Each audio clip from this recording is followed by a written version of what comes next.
Good evening and welcome to another exciting show.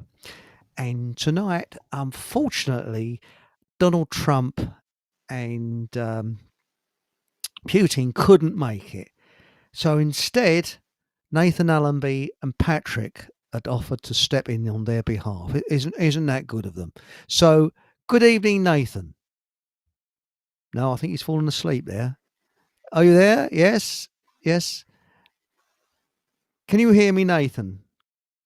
Or can you hear me? Are you coming through loud and clear? Wave your hand. There you go. There you are. With you. Hello, Well, Nathan.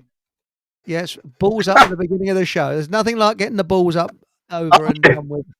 Oh, hang on. You still there? Can you hear me? I can hear you loud and clear, but your screen is frozen. It looks as if you're praying at the moment. You may be praying, I don't know. You frozen. So there we go. But We hear anyway, you. so you're okay then. I think we said that you've stepped in because Putin and Donald Trump couldn't make it. So you and Patrick have stepped in for them. So that's very good of you to do that at the last moment. No, if you believe that bullshit, you believe anything. So there we go. So as I say, can you hear me, Nathan? Putin's apologizing. Yes, I can hear you. Oh, I can hear you loud and clear. That's good because it sounded a little bit like, was it Billy Dainty? Anyway, in chat tonight we've got Paul. Hello, Paul. So you're the first one in. So if you'd like to give a two-finger salute and raspberry to a celebrity and politician, preferably a politician of your choice, that would be fine. And we've got Aunt Sally.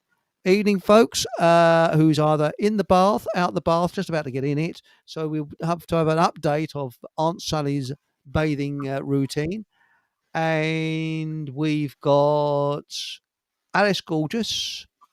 Hello, Alice Gorgeous. Hello, you lot.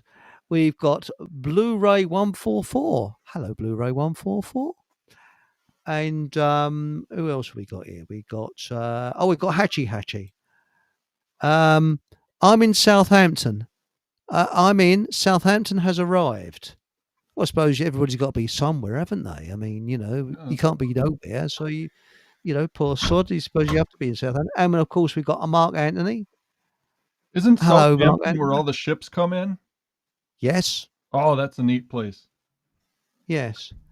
And well, it's a bit like when these bogus asylum seekers.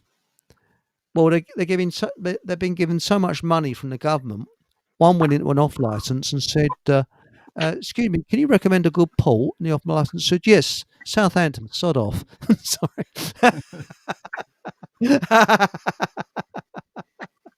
Well, let's have a quick roundup of the news because tonight we're talking about Scam-a-Dama-Dingdong and how we've been, shall we say, brainwashed to believe that there should always be someone in charge. Oh, yes, you've got to have someone in charge. There'd be anarchy if there was not someone in charge.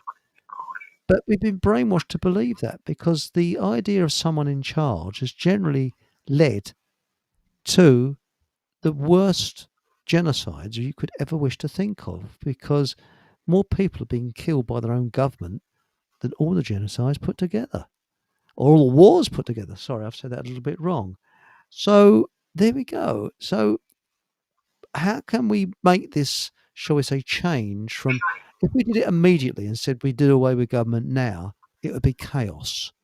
But how can it be done gradually? And I think that when you look at examples of where there was no government, it worked perfectly.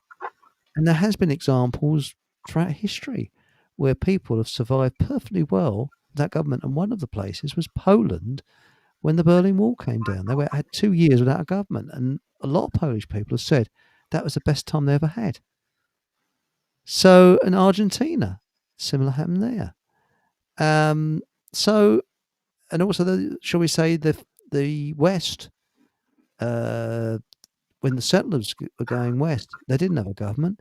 And this idea that there was lots of outlaws, yes, there were some outlaws, but there wasn't that many. Most people were, shall we say, God-fearing and law-abiding. So there we go. But before we start on, sorry. They had to rely upon each other, so there had to be a network of trust. Correct. And this is where it should be. That's really, when you think about it, you look at eBay.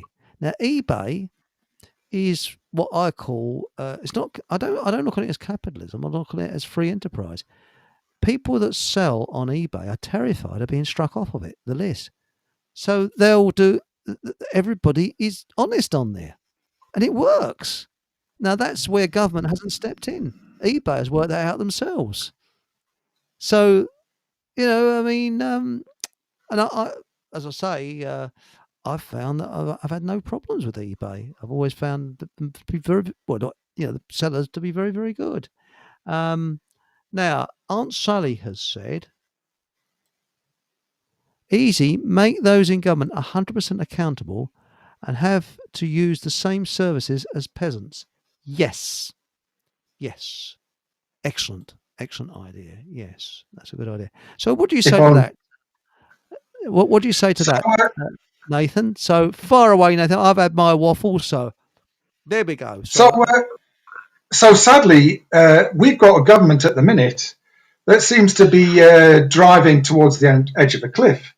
And it looks like what they've been trying to do for the last 25, 30 years is cause a disaster. And clearly, they want a crash because they've been working very hard to make it happen. So what do they intend? What is the intended outcome?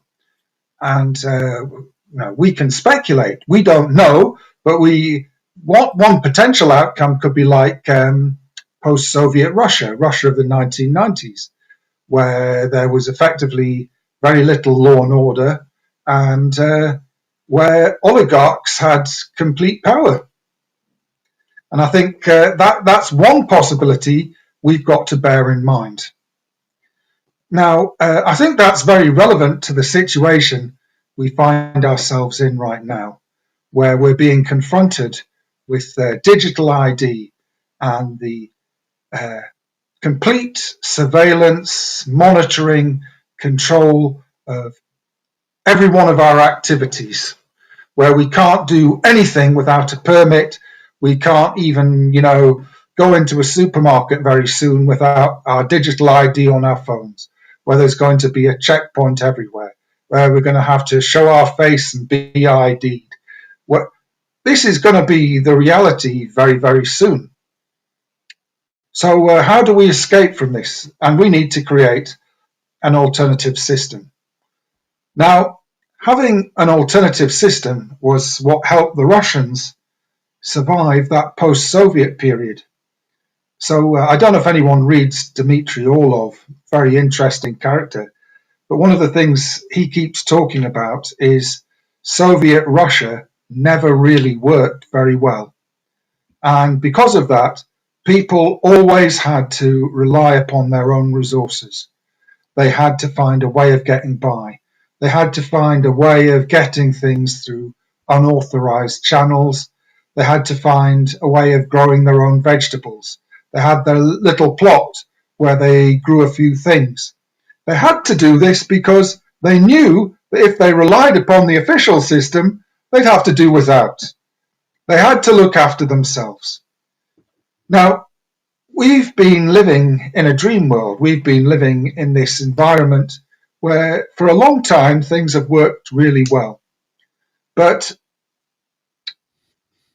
the current capitalist system is so finely tuned, it has no margin for error. So it's got to the point where there are no warehouses to speak of. Most of the stock that the supermarkets keep is traveling on the road in lorries. There's no real reserve anywhere.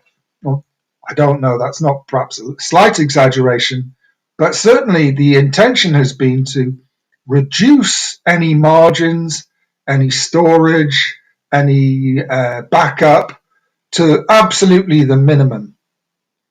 And they've got it pretty much to an art by now. So here we are, we've got this finely tuned system, and all it needs is one hiccup, and that's it. It just takes one block on the road, and we could go without. And here we are, we're on the edge of the most gigantic financial crash the world has ever seen. What the heck is going to happen? Well, I don't want to see this gigantic financial crash, by the way. I do not want to see the upheaval that would result from this. I know that it would be more than people going without. It would be a lot of people actually not surviving. I might be one of those who dies, actually. I can't, none of us can be sure that we'd be the ones who'd survive, no matter how well we prepare. I'm not a prepper, by the way. I'm still trying to keep the system going if I could. I'm not somebody who's a revolutionary trying to bring the system down. And I'm really in horror of the way our government certainly seems to be bringing the system down. They're like a bunch of subversives who are determined to undermine the system and to cause its collapse. So the thing that I look at is what's happened since the 2008 Wall Street crash. In fact, let's go back. Let's go back to 9/11. Yes. And let's go back to George W. Bush. So George W. Bush had a brother. Oh, he's got a couple of brothers.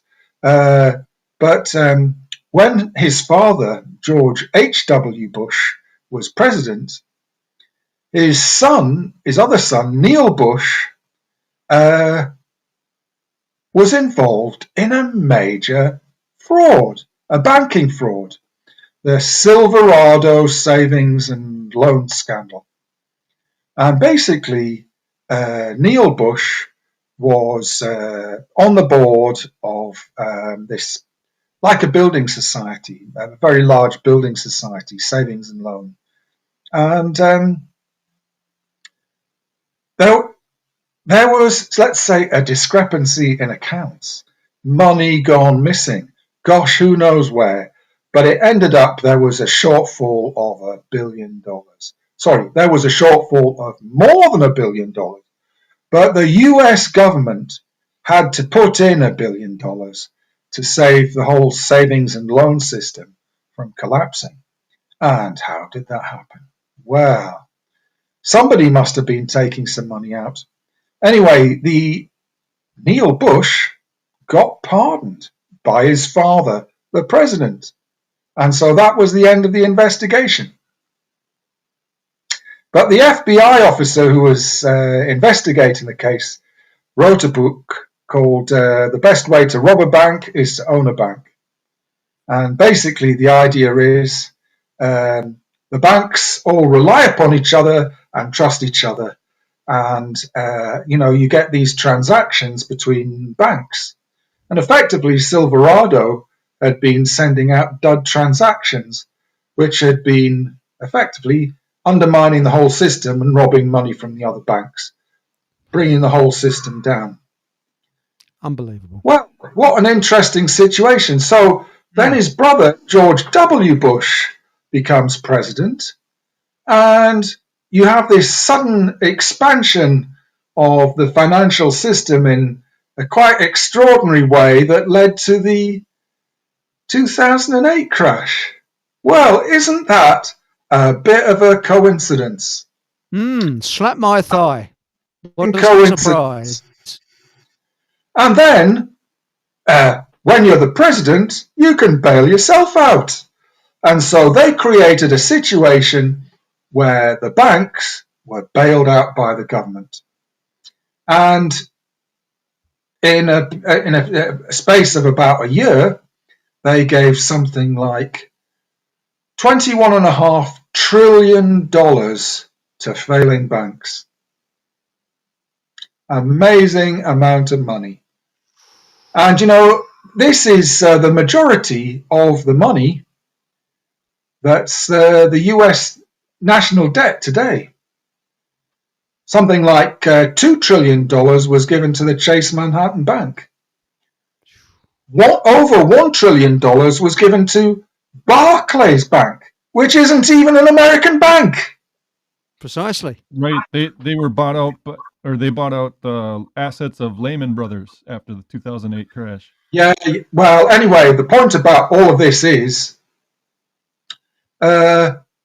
subsequent to that tap has just kept on pouring money into the system, and it's made a few people very rich. It's created a huge distortion in the global economy and the global financial system. And the hot money that was flushed into this financial system through this and through quantitative easing and all the rest led to American corporations buying up real assets throughout the world. Somehow or another, a crash in the American financial system, rather than destroying the American power, actually seemed to enhance and expand it, so that they bought up things like water companies in South America and chocolate companies in Britain. Yes, Cadbury's being one. Yeah, exactly. Yeah. So this is an outrageous situation where now, when America, does it again, when we've come to the end of this, they're going to pull down the entire world. So, you had the situation, back in whatever it was, forgive me here, 1989 with the Silverado Savings and Loan. It was the best way to rob a bank is to own a bank. But with 2001 to 2008, with George W. Bush, it was the best way to rob the world is to own a government. That's a good one. Excellent. Yes. And that is where we are today. Effectively, we've had a bunch of crooks running the world, and it's a Ponzi scheme. Yeah. And now this whole thing is set to collapse. At the end, a Ponzi scheme has to fail. And this is what's going to happen next. It's all going to fail. And we, the public, are investors, and we're going to lose everything. And in this case, Ponzi is going to walk away with all our money. You'll own nothing and be happy. Yeah, you can whistle. Precisely. That's the World Economic Forum said that. What's it? Yeah, you can just be happy. Yeah. Yes, be happy getting handouts from the Ponzi scheme when they feel like it with your digital ID. What's going to happen? What's going to happen when this all finally comes to the end? And what happens next? So they seem to think that they can substitute an alternative financial system. Perhaps it's going to be based upon stable coins or digital tokens or goodness knows what. But let's take a bet. This isn't going to work out any way that we would like. Oh, no. They've got our interests at heart. Strangely enough, call me cynical. Oh, governments work for the people that voted for them, I don't think. This is the myth. And this is what makes me laugh when people look at these, excuse my language, I'll have to be blunt with it, these hairy-ass politicians that stand up like Farage. I mean, I guess you got them in America, Patrick, haven't you? Is a few hairy-ass politicians giving a load of old waffle to the public, and the people go, oh, yeah, I think they're marvellous. You got similar to Farage. I mean, what's the American equivalent of Farage? I would say we have a majority of them. Oh, I don't know who would be the equivalent of a Farage. A lot of the Republicans. Trump, yeah, Farage. The Republicans at the moment. Yes, that's right. And so I don't think Trump is representative of the Republicans as a whole. I don't know who the Republicans are, really. I mean, I don't know if you know who the Republicans are, really. There's what you see on the television. You don't know who stands behind them. Well, that's it. It's who's financing them. I have a pretty good idea. We uh, have one Republican, Thomas Massey, out of Kentucky, who said that all of these congressmen have an APAC, American Israeli Political Action Committee Yes. chair. They have their own chaperone for each of the congressmen. So that's kind of how I understand things to be in our Congress at the moment. A certain country that you just mentioned, I think, wants us to fight for Ukraine because there's lots of areas in Ukraine that country is buying up because it has a lot of farmland, and that will be the greater Israel. They want control of it. And then you were talking about Barclays and Lehman Brothers and JP Morgan. That's one case that I worked on when I was working as a court reporter for a court reporting business, when they had the big Lehman Brothers versus JP Morgan case after 2008. A lot of the assets from Lehman Brothers got sold off to Barclays, who became the handler of it, and then BlackRock was the middle manager. And what happened was a lot of those assets go back to, Lehman Brothers went back. They were the ones that funded the Bolshevik Revolution, and they had a lot of Soviet assets, particularly land and big apartment complexes over in Russia and Ukraine that they inherited. So Barclays ended up becoming a major manager of all of those assets.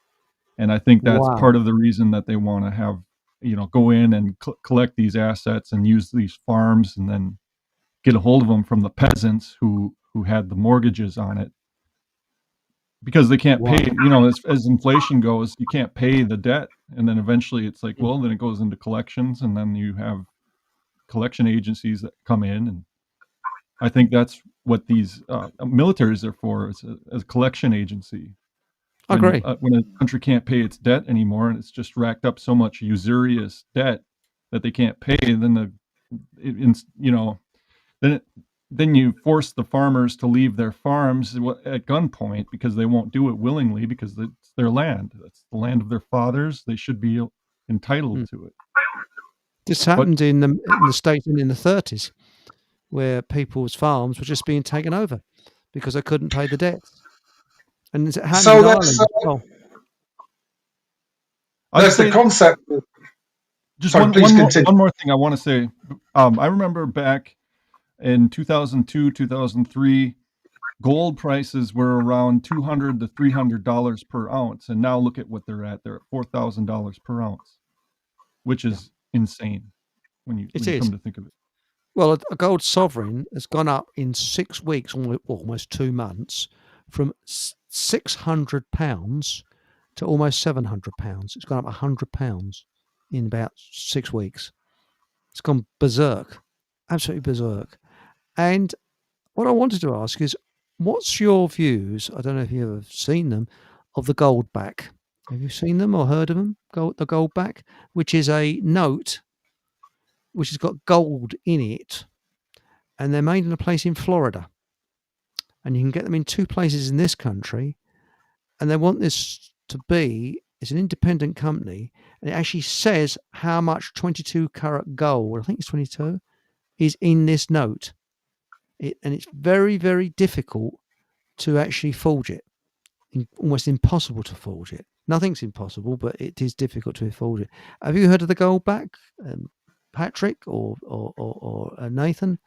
No, I've heard of like Vycombe type gold, where you just break off a little piece of it for a transaction and that sort of thing. But it really comes down to who has the gold at that point, and there are ways around it with gaining control of the money printing. If the government came in, like they did with the greenback under Lincoln back in the Civil War, or the Bradbury pound that you had during the First World War, around that time, you'd be able to, it wouldn't be a matter of who has the most gold, because you have certain parties who've hoarded all of the gold, and that then can come in and be, these malicious actors trying to get the rest of everybody's labor and assets. So I think it's good to have gold, but I don't think it's the answer to the problem. I think the real problem ends up being the same old story of usury and the allowance of it in the society, which maintains our whole capitalistic society as it Agree. stands. I agree. It's got to be eradicated, but the big problems, you've got this same in the States as we've got here. You could go up to anyone in the street and ask them about usury, and they wouldn't have a clue what you're talking about. Usury? What's that? But they don't realise that's the reason why they're paying taxes, and that's the reason why the country's in debt, because it's a fictitious debt which you've got to pay back at massive interest all the time, that it keeps on increasing. And Einstein said it's the eighth wonder of the world. It's a wonder they can get away with it. And they have by keeping people in ignorance. And you try and explain usury to people, and it's very, very simple. They'll look at you and go, oh, walk Well, off. the easiest way is like, I borrow you my coat because it's cold outside, but then I expect you to pay me back 2 coats in return. Yeah. It's like That's a good one. That's a good one. That's a very, very good one. I mean, I actually I've had a load of shit, and I'm laughing. When I die, they'll have to eBay it all. No paper in the bank. Good thoughts, Herodotus. Yes, because I used to say property was the safest thing. It isn't, because the government's stealing property off of you. So it's not the safest asset. I think possibly if you've got gold sovereigns, put them in a pot and bury them. That's probably the safest thing to do. But no, the gold back itself is a very good idea. And apparently in a state in America, I don't know which one, you can actually get a gold back out of a vending machine. You put dollars in and you get a gold back out. I think that may Over be here, Texas. you can buy 'em. So, Might be. of course, the answer to this really is silver, because they're talking about trying to divide gold into minuscule amounts. And what people used was a slightly less valuable metal. Silver was 1/40th of the price of gold, and today it's about 1/90th. But anyway, the point is, you can divide silver into practical amounts that are easy to handle for typical sizes of transactions. Gold is for large transactions. Silver is more like everyday transactions. Silver That's and copper was, yeah. So anyway, the point I'm coming to is, so 250 years ago, people wouldn't have money and they'd rarely use it. Money was something that was rarely used, and normally for quite large transactions. It was not part of everyday life. People got by without it. There was a time before pennies. So I think pennies came into existence in Britain in something like 1797, and they came into existence 5 years earlier in the United States, 1792. And that reflected mercantilism, creating this economy of wage labor. Really, ultimately, people started working for money, which they hadn't done in the past. They worked for themselves, and they worked to help their neighbors, and they worked to help their families. And they worked for a master in many cases, That too, yes. which I don't think is a bad system. I mean, we call it something different now, but it seems like our definitions became skewed at the middle of the 1800s, especially in America, because of slavery and the idea of abolishing slavery. Well, I think it just transferred to different owners in different ways of disguising slavery in different terms, occult type terms, you could call it. Like the Jones So, plantation. may I ask you a question now? I think this is quite a significant question. Let me tell you how money came into prominence in Britain. So before about 1780, there were very few wage labourers. Most people lived in villages and they farmed their own land, and money transactions were relatively rare.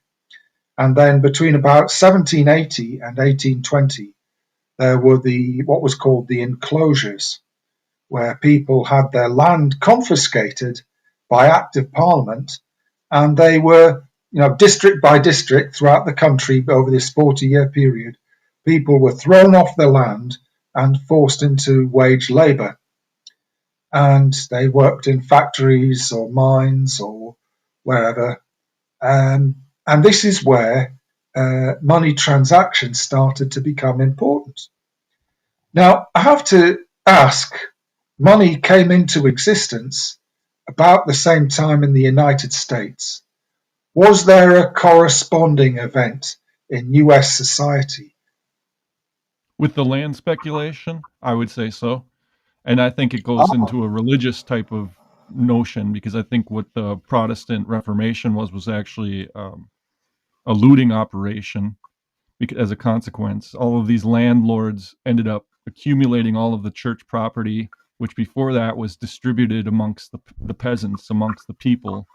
And they in the had, United and in the United States, we came around the end, right at the beginning of that. The Puritans ended up coming over here, and there was a lot of takeover of the land, the wild land that the American Indians occupied, ended up gradually getting greater and greater encroachment from those same people, like the Dutch West Indies Corporation and the British, the merchants. You had the merchants that would come in here and enforce that system, which was unique at that time to Europe, but then it was enforced in America, where it was a totally different system that we had with the Indians.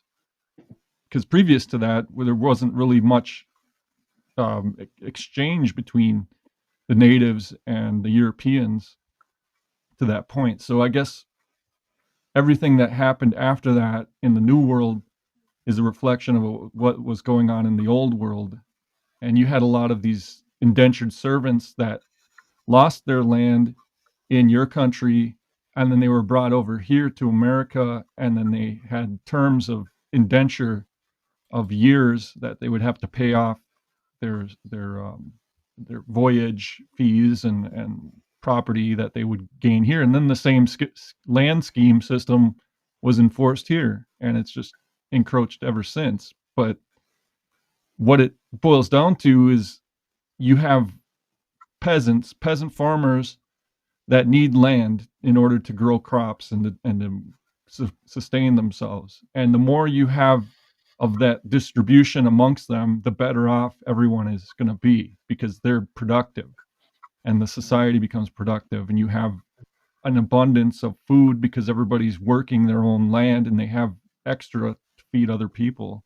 But the moment you start getting that greed system in, where these land speculators come in, the rentier class that rent property, come in and get more and more greedy, and that becomes the problem, the basis of these wars that ended up going on, because it's like you run out of land that's been cultivated, the good land that has had a tradition of a family being there, and there's usually primogeniture, where the firstborn son inherits the double share, and that was abolished by people like Thomas Jefferson in our country, where it then became equally distributed, and then it's just the system that we have now, where it's whoever the most powerful, the survival of the fittest, ends up gobbling up everything. Like the Black Rocks come in and gobble up property on speculation, because they've got the flow of currency, the flow of money, and as long as you got a flow of money coming in, you're like the king at that point. So, of course, the argument that was used in Britain for taking the land away from the peasants, if you want to call them that, ordinary people, was that they weren't making good use of the land. They were lazy and idle, and they weren't educated enough to make proper use of their land. They needed to be made to work. And so that land needed to be taken from them and put in the hands of their betters, who Yeah, it were wasn't educated. efficient. It wasn't efficient enough, so they have to come in with all these excuses like we have nowadays of AI coming in and taking all the jobs away. And back But in the day, anyway, it was all the farm equipment. so what happened is, of course, they separated the people from the land. And yes, they did have a lot fewer people working on the land. I'm not sure they were necessarily making more, but they were making it more profitably. That for a few individuals, it ended up being very profitable. There were a series of things that worked together to take the land from the poor. It wasn't just the enclosures, it was also the Napoleonic Wars. So ordinary people had their sons conscripted into the army or the navy, and they didn't have people to work the land. And the rich farmers, because they had a large holding of land, had a surplus that they could sell, and the price of grain went really high when there was demand to feed an army. They were making large profits, and they used that to buy up the other farms, particularly the farms where they were struggling because their son had gone to war. And anyway, a variety of factors. The Napoleonic Wars gave rise to modern capitalism. I think that's not a bad Really? summary. Yeah. Because there's two raw points that we've hit here. Excuse me chiming in here, but someone called what was it now? War Headrex. Just one moment, I'll just go there. Reckons that when the Mayflower arrived in Massachusetts, there's no Indians there. And I don't know if you know any more I about think that. there were. Patrick. I'm pretty sure there were, particularly the Mohawks and Algonquins. Hang on a minute. I would find it. Oh, here it is. Here it is. The Indians had died off in the Massachusetts Bay Area, Bay years, before Mayflower 1620 arrived, and that was War Headrex. Maybe in that bay, but they were all over. If you study the history of that time period in the late 1500s, early 1600s, up to the 1700s, there were all sorts of Indians in that area. Going up to Quebec, you had Algonquin, you had Huron, Mohawk, Iroquois. So, and Mohawks were part of the Iroquois nation. They were Native Americans there, for sure. Native Indians, American Indians. Of course, the diseases had already arrived in the United States. Yeah, that's a contentious they were thing. Killing people. Yeah, that's a contentious thing because they were the Europeans were blamed for a lot of the pandemics that took place. But I feel like they took place anyway. They would have taken place hadn't they arrived, and it's just a way to blame something that is naturally occurring on some other person. It's kind of like today with COVID. Like if you don't wear a mask, you're to blame for everybody else getting COVID, being a super spreader or whatever it is. It's kind of that same sort of superstition takes over. So some of these things arrived with, like the conquistadors, and they spread north. I think that's the argument. Like ponies. I'll put another example. Yeah, well, having studied a bit of it, I would say that a lot of this stuff, you had Indians here that were pretty, cannibals, pretty much, and enslaving other tribes of Indians. So there were wars going on before Europeans ever got here. And I think it was a good thing that Europeans came here and brought Christianity and justice and that sort of thing that they didn't have in real science, and not the superstitious kind, but real science where you can observe things in nature and then see that, observe it and come to a greater understanding of how things work. I think it was nothing but a good thing that Europeans came to America and we were able to then trade with each other, because that's what it's all about: peacefully trading, avoiding war, distributing goods amongst as many people as possible, and not considering one person to be savage, like to be like lesser than another type of people. going after, the next tribe because you think they're demons or dogs or something like that. Mm. I think what So, happened was there's a better understanding of humanity that occurred when the Europeans came here. so I've heard that the concept of the separation of powers in the U.S. Constitution was something that was borrowed from one of the Indian tribes.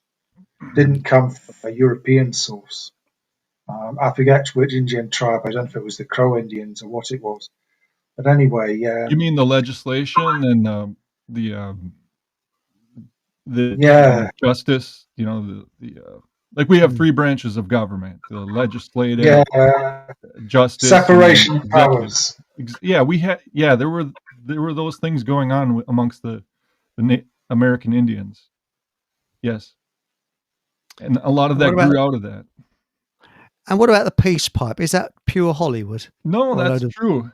really? The Really? Calumet, they'd pass that around in their sweat lodges, and they'd have a big council of all the chiefs and the braves that get together and decide matters of importance to go out to make peace with the tribe or to go to war.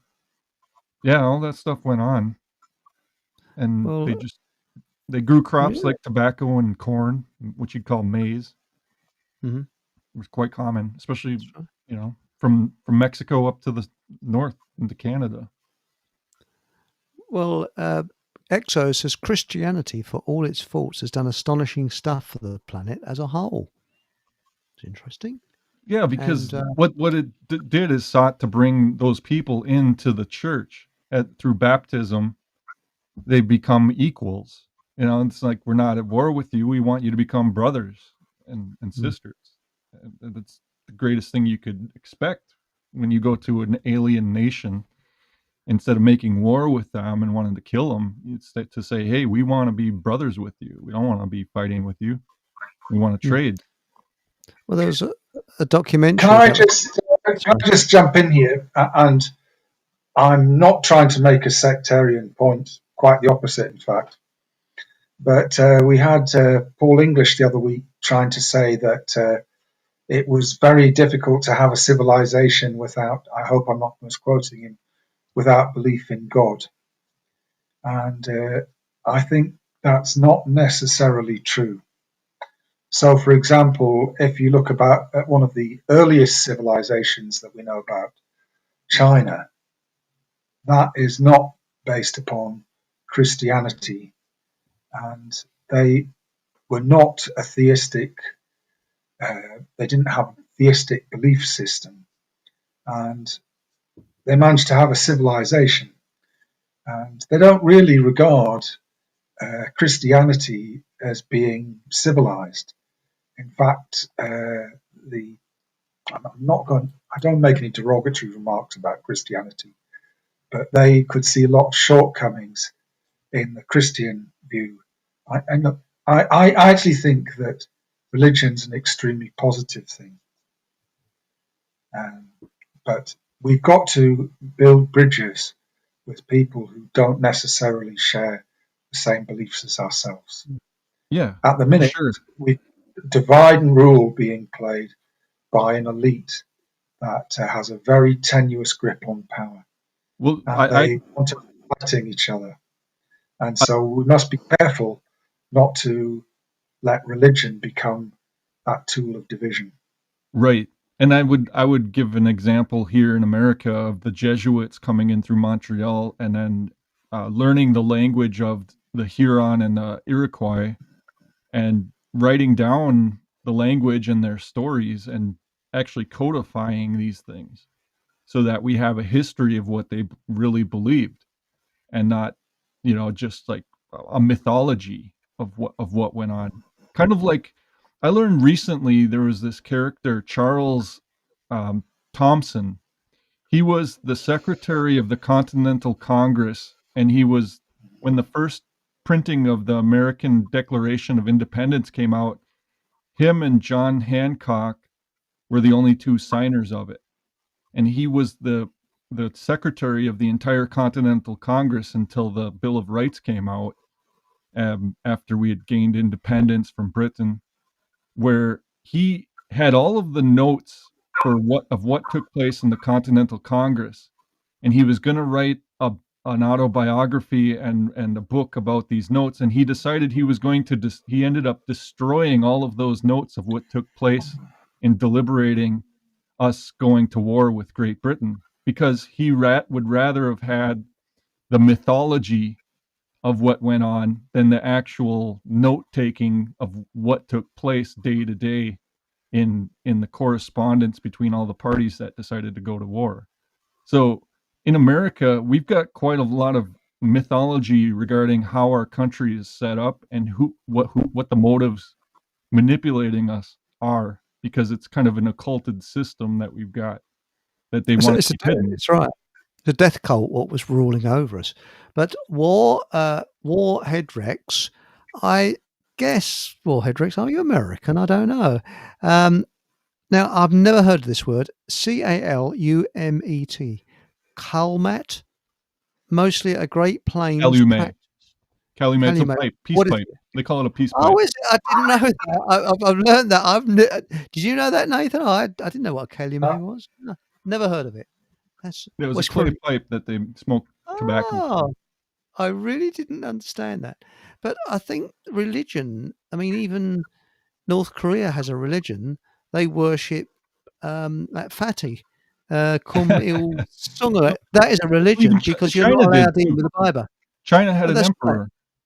Yeah. The Chinese, they didn't have a democracy so much as an emperor and a king, kind of like Europe did. Europe had kings. That's right. And it was the way of governing nations. The military, essentially, the militia is what we regard as government, and any government throughout history has been militia. So however the militia has been formed is how we have a government in any culture and society. So the Chinese, the emperor was the king. He was the ultimate decider of where the militia went and who they made peace with and who they fought wars with. Same in America, in a more primitive type of manner. Further back you go. But with England, people don't realise that there's a big difference between British and English. And I've said this many times. In England, we've virtually been enslaved since 1066 because we were completely slaughtered and taken over by the Normans. And it's the English that stopped slavery. That is the thing that is mostly overlooked. But this is why I think the English people are so sort of cowered down and subdued. It's because we've had a dictatorship over us. Because when you look at Charles and the royals and all that, and all these people that live in manor houses, the gentry, as we called them, their ancestors were all Normans who stole it from the English. So that's something that is overlooked in history. And they've been trying to eradicate the English ever since. And that's why, they say, oh, you're on forms of that, you see, are you Scottish, Welsh, Northern Irish, or British? They leave out English. You can't put English. And I used to scrub it out and just put English on it. But that's the thing. I mean, I guess you've noticed that, Nathan, haven't you? You don't see on official forms English at all. And we don't exist.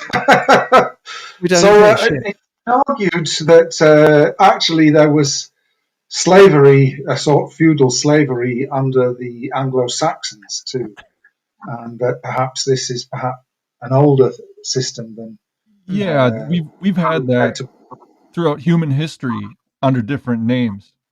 Usually it's captives from a war where they come and they're forced into servitude, but at the same time you treat them with, you want them to continue working, so you have to feed them, house them, shelter them, clothe them.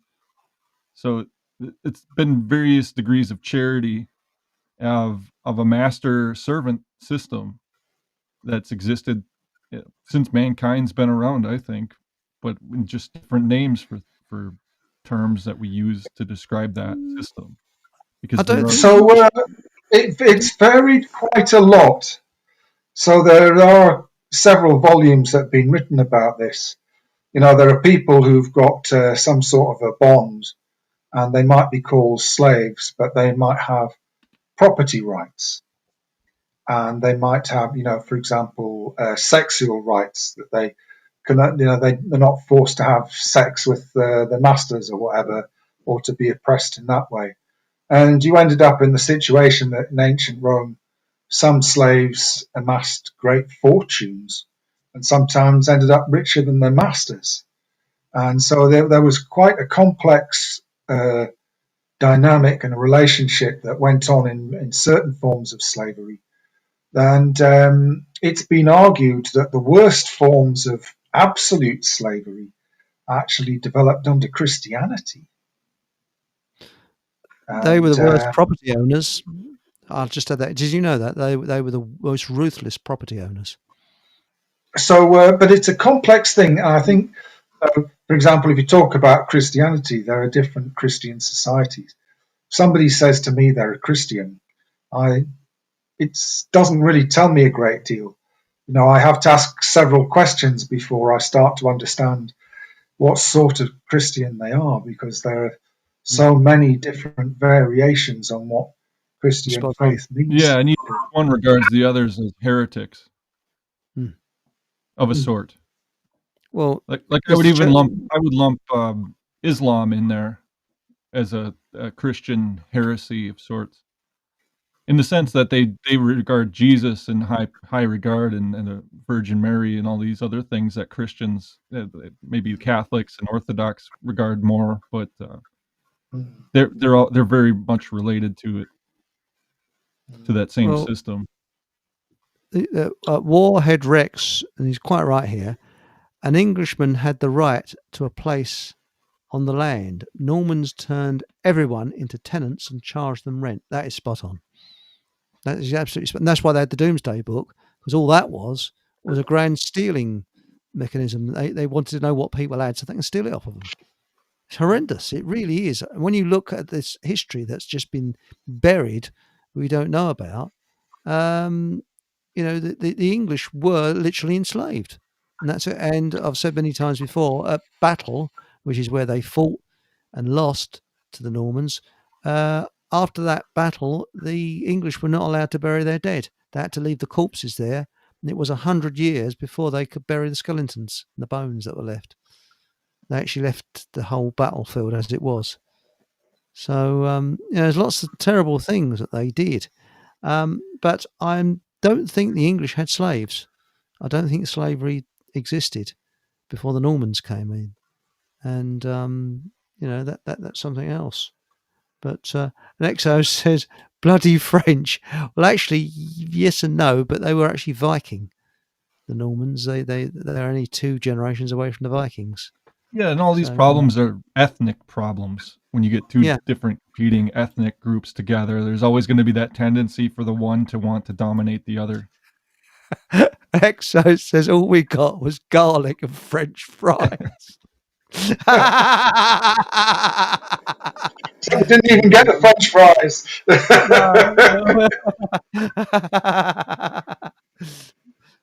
Actually, we got the garlic from the Romans, and we certainly didn't get French fries from the Normans, because potatoes didn't arrive until Walter Raleigh, did they?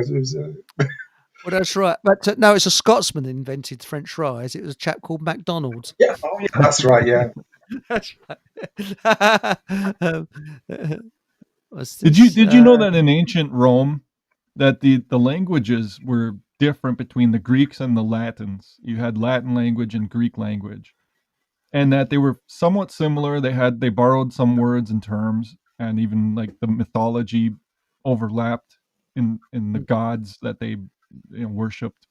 But that actually Latin is closer to ancient Sanskrit than Greek is, which Sanskrit being Indian language, Indo-European. We've got this idea of Indo-European language, that Latin is closer to the ancient Sanskrit language than it is to even Greek, which is interesting, because you look back in the Bible and you see that there was a time when all of the kingdoms were united practically, from say like Greece to India. Even Alexander the Great went all the way to India. and had empire throughout the whole place. So it's I would say a lot of stuff from even the East, from like say China, there was exchange between them. It's not quite the same amount as time goes on. It seems like travel becomes quicker to do, to the point now where we have airplanes and the ships and all of that have become somewhat obsolete. So I think what you're talking about is kind of like the Aryan roots of Indo-European language. Right? So, for example, if you talk about Iran, Iran comes from Aryan. That they have an Aryan language, an Aryan root. That's their cultural heritage. So, but some languages are not part of that. They've come from another system, like the Turkic system, or China, for example. They're not part of that. They've got vastly different linguistic With concepts. Japan. Yeah, Well, and But it's also the Afghanis. That whole area kind of is an indicator of who the world government has been at any given time. It's like where all the empires go to die is in Afghanistan. You have yeah. the leftovers, and whoever ends up with the control of it, it's basically a dying empire that ends up with control of it for a period of time, and then it changes hands. well, people that can speak Gaelic can understand people from Brittany, because in Brittany they speak Gaelic as well. And this country we spoke Gaelic, and down in Cornwall they spoke it, and they're trying to revive it again in Cornwall. But the Welsh Gaelic and Scottish Gaelic is slightly different, and I think the Irish Gaelic is very different as well. There's slightly different terms that they understand, but they can basically understand each other because there's certain words that are the same. And English is a relatively new language because it is just made up of many other languages, a bit of German, bit of French, like rendezvous and things like that. That's a French word. And before 1939, the word blitz wasn't in our dictionary, but that is now a modern word, which has come from World War II, which is blitz. So there's all the language is evolving all the time. And when I went to see the Mary Rose exhibition, I think that's down in Portsmouth or Southampton, one of the two. Where's HMS Victory now? I think that's Southampton, isn't it? Portsmouth, sorry, it was in Portsmouth. I get muddled up between the two, or Pompey as they call it. There was a cannon, I couldn't stop laughing when I saw it. And it's got the names of the bloke who actually, and I'm surprised this was 15 something. It says, cast this bastard in 15 whatever. Yeah, and it's really funny. I hit my funny bone. I can't remember, Clive or Fred or what it is. Cast this bastard in 1511 or whatever. But there's the thing is that I've always thought this country was very different to the rest of the continent because we're an island race, and island races tend to get on well with each other. When you think about it, because we've got that same mentality, because we're not part of continental Europe. Because we haven't got a land border, it's a sea border. And this is why I could never understand why we got involved in the First and Second World War, because we've got this 25-mile stretch of channel, and to invade this country would have been horrendously difficult because we had a navy that could have blown anything out of the water. We had a huge navy. We had no reason to get involved in it. We never had to. No. No. So I'd say with any of these wars, there's no reason for them other than someone saying that they're the chosen people and the rest are dogs, so to speak. Put it on the tribal level of Well, that's primitive what tribes. I Ruskies think are now. George V had a hand in this, and I think he was very foolish.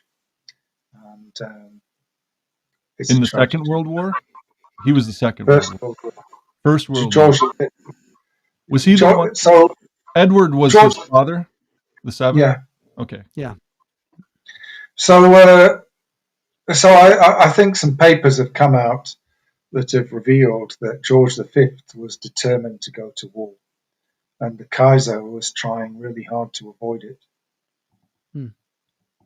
So Germany was the last to mobilize. Interesting. What do you think of the Balfour Declaration? When that took place So, during the war? so there's a history of World War One. I don't know if you read the UN's review, Yeah, UNZ. sometimes. Yeah, it's great. So there was an article, the Declaration of Zionist Renegade. I forget the fellow's name. A US Zionist renegade who basically said that Germany had won the war by the end of 1916. They'd won World War One, and the Jewish financiers came to the Allies and said, "You've lost, but you can still win. If you give us the state of Israel, you give us our homeland, we'll give you victory." Yep, And Bernard Baruch comes to mind. He was the treasurer at the time, and he yeah, and ended up so working with Churchill later on in the Second World War. basically, they gave American support for the war in Europe, and they gave their finance, and suddenly the war was reversed. And of course, the Germans had to pay for it.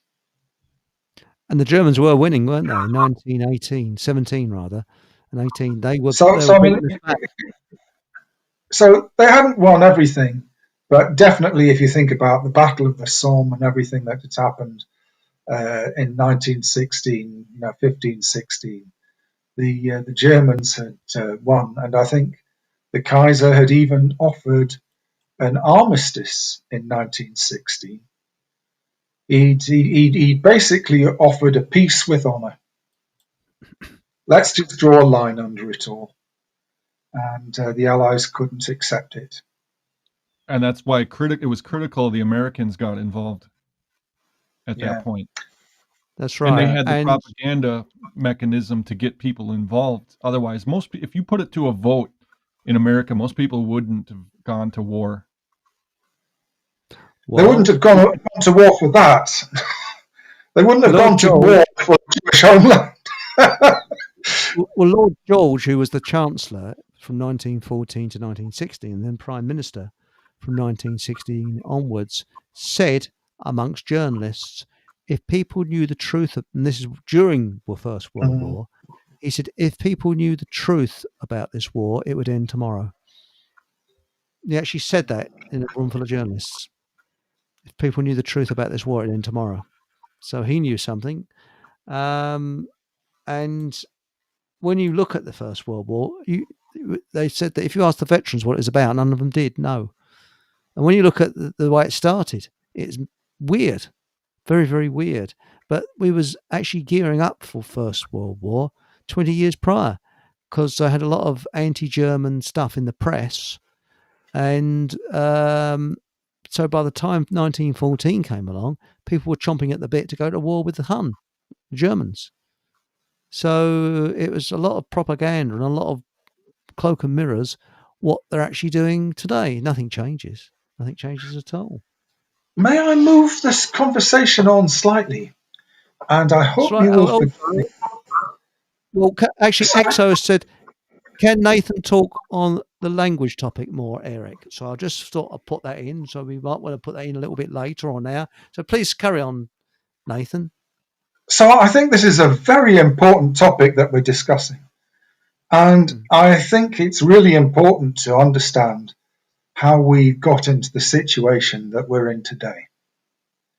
And I think history is a vitally important lens. But we must use that carefully. We must use that for a purpose. So it's one thing to talk about the past and say, gosh, isn't it amazing that all of this happened? But how do we apply that to our current situation? We want to understand this, but for a purpose. And that purpose is to prevent the same mistakes being repeated today. I'm sure we all understand that. We're in this situation now where they want to start another war. They want to drag us into this shocking war in Ukraine. Yeah. This war against Russia for, well, none of us know why. Well, I think we can guess. Question is, how do we avoid it? What can we do to learn from what happened in the past and prevent this from happening now? So Go ahead. we can see ourselves being steered towards this. Who's doing the steering? How do we stop it? Good So, and of course, it's not going to be a war like the war that we were used to. You know, World War One came as a surprise to everybody. Suddenly, there was mechanized warfare. There were machine guns. There was industrial slaughter. Nobody was ready for this. This came as a complete shock. If you look at the war in Ukraine today, we've got a similar kind of shock. You know that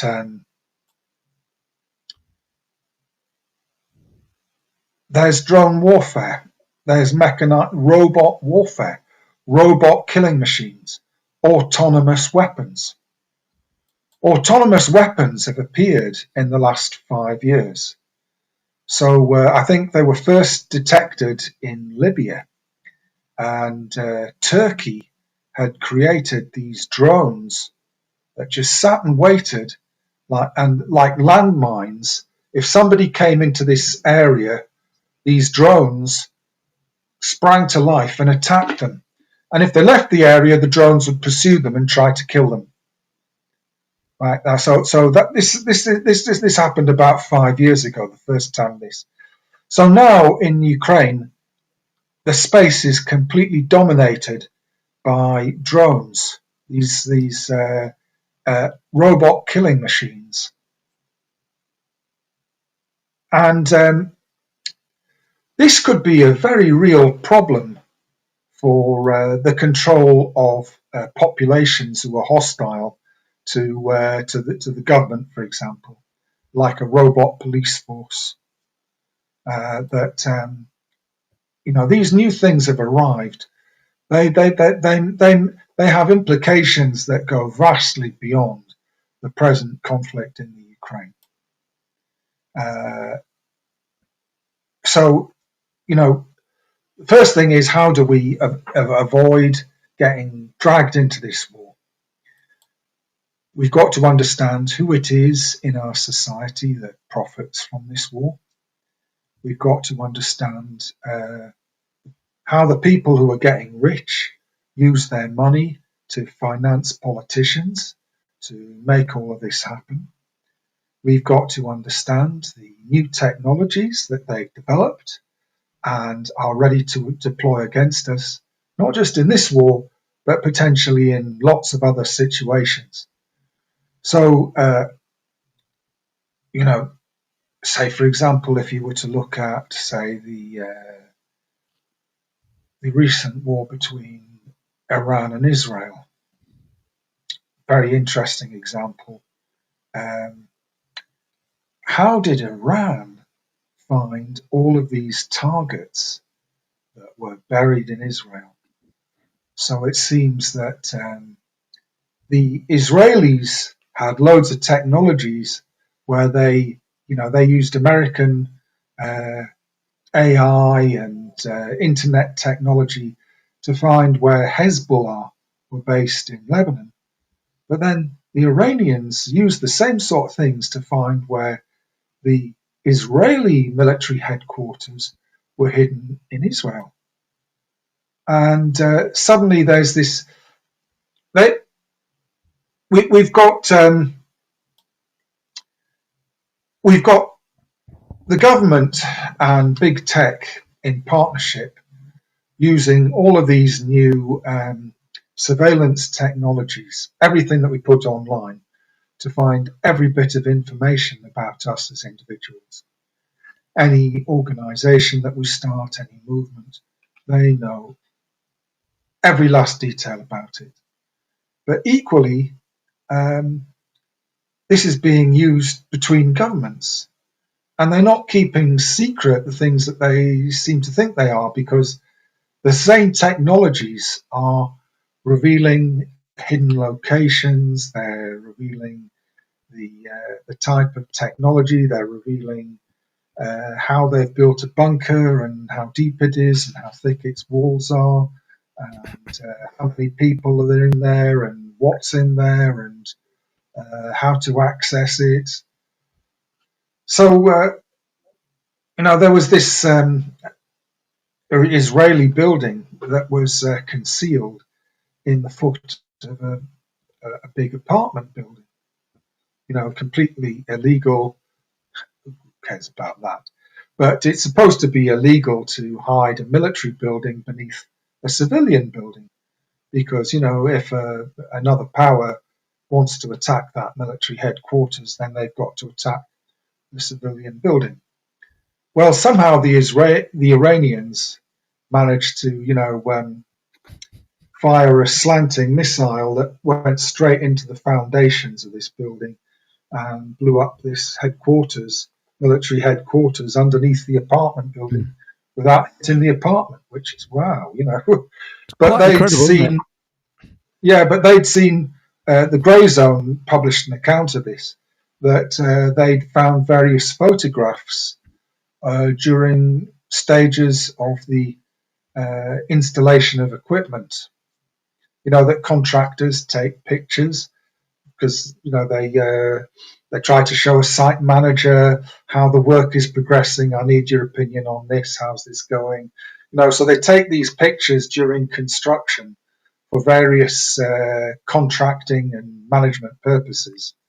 And the Iranians managed to find them, and all of these pictures have got geolocation coordinates embedded in them. So they managed to know exactly where all of these things were. They could say, oh, well, the only thing that's built like that is a bunker, and that's some military type technology, and it's being built there. Right, I know what that is. But this is the same sort of technology that they've been using to track us, and it's the same sort of technology that they used to find out where Hezbollah were based. And so, forgive me, I don't know if this is a digression or whether or not this is a relevant point. I think it is relevant. What I'm trying to say here is we're entering into a vastly new dimension of warfare. It's going to be unlike anything we've been able to imagine in the past. First World War was a target, where anything can be reached, where they've got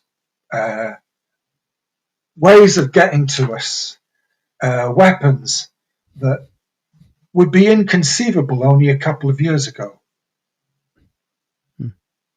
I mean, think about those pager attacks on Hezbollah. Where there are all these technologies around us, and we don't know what's in them. Yeah, no doubt. That's how they do it. The target. That's all right. I was going to say that that's how it's done with the drone attacks and that sort of thing. That's why you go to where these drone attacks are taking place, and the governments are getting savvy to it, realizing that they've got swarms of cell phones out there, allowing them to target very easily by the swarm of people's data feeding back to them where their target is going to be. So they block the internet in these places. There's a blackout, like the blackouts in World War II, where they'd black out all the lights so the bombers wouldn't know where to attack. It's the same type of situation now. And you go into a place like Africa where they're not used to the technology, and they're just like sitting ducks for these modern militaries where they pass out cell phones to the enemy, and then that gives them the targeting information of where they're going to be. The key is to, how do we do this in a peaceful manner? How do we use this technology so that we're not at war with each other. Otherwise, it just ends up seeming always to break down to religion. The big battle it becomes a religious, theological battle, just like in Iran and Israel.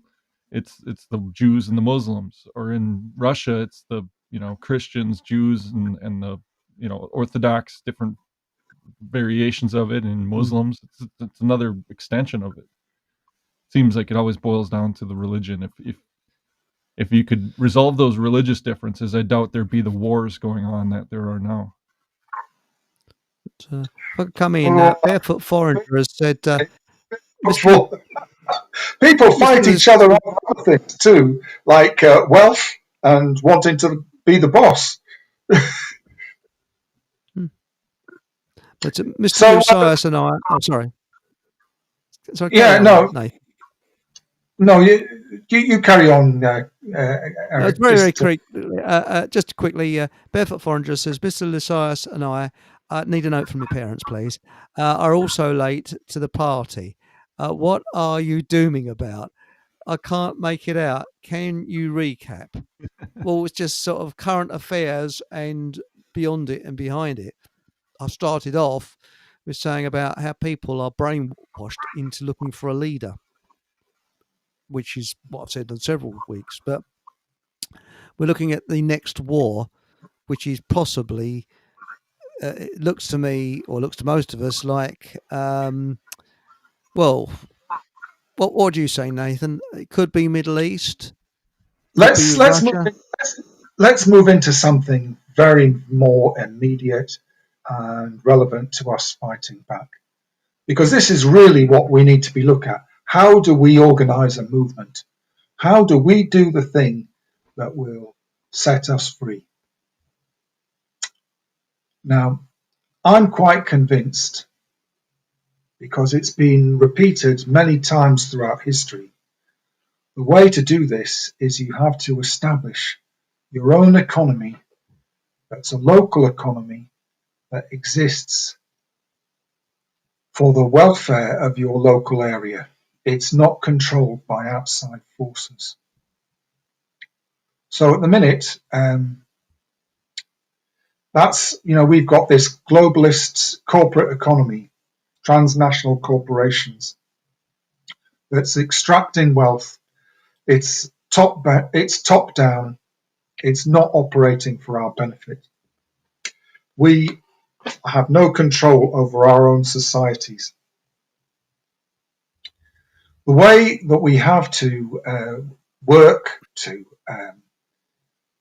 restore our significance, is, our influence, is that we have to make our own independent economy. So, I could give lots of examples of this.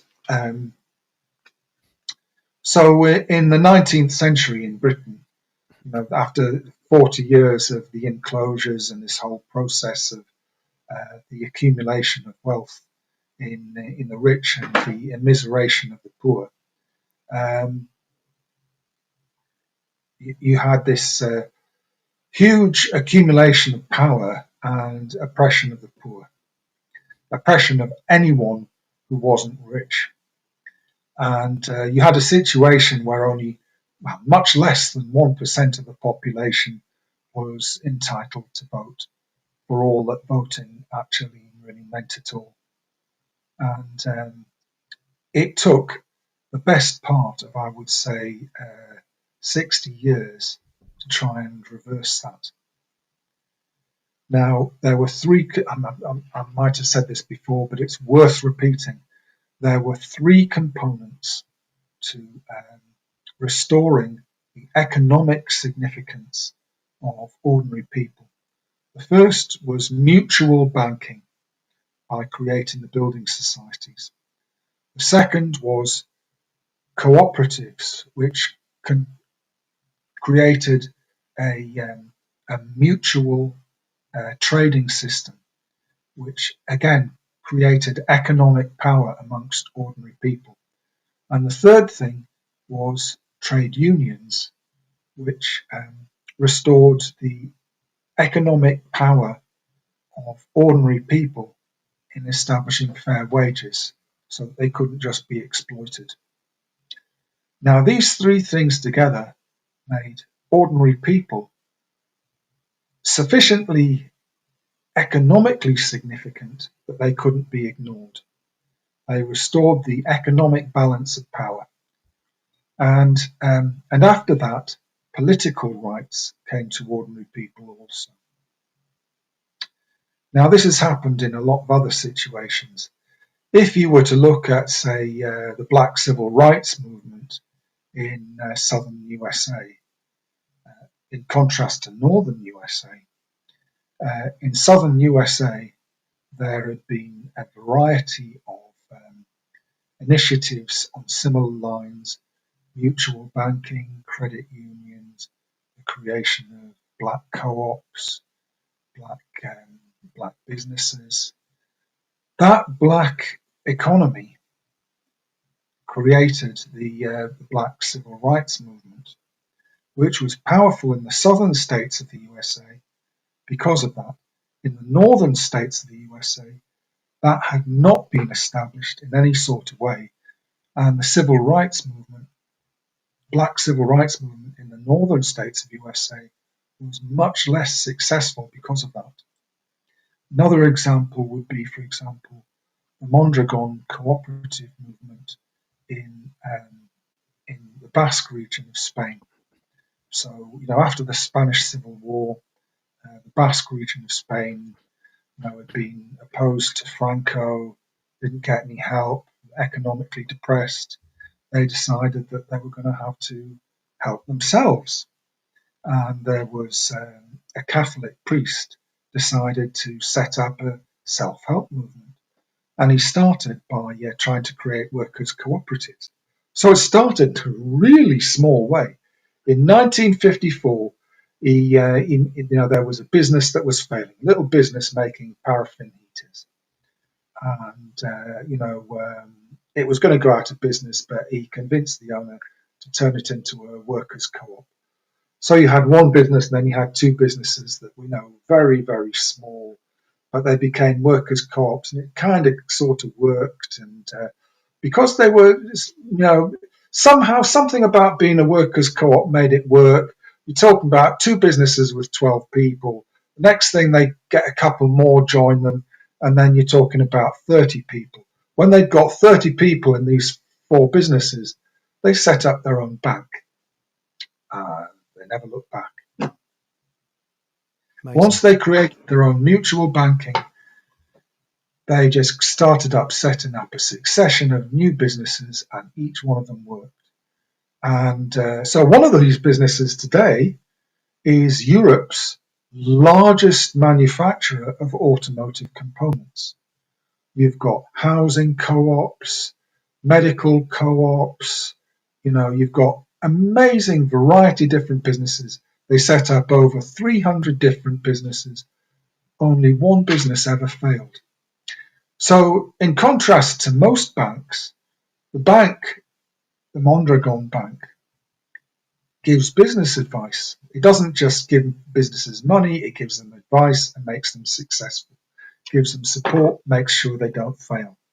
It's not just there to take away the money if they think they're getting into trouble. No, if they're getting into trouble, they make sure they get out of trouble. It's the sort of bank that you want to have.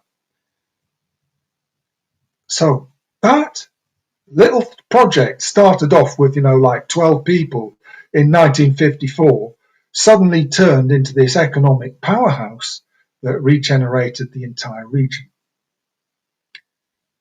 Planting small acorns, large oak trees grow. It's one of these things. You've somehow got to have faith and make a small start. So with the cooperative movement in Britain, started off with something really small.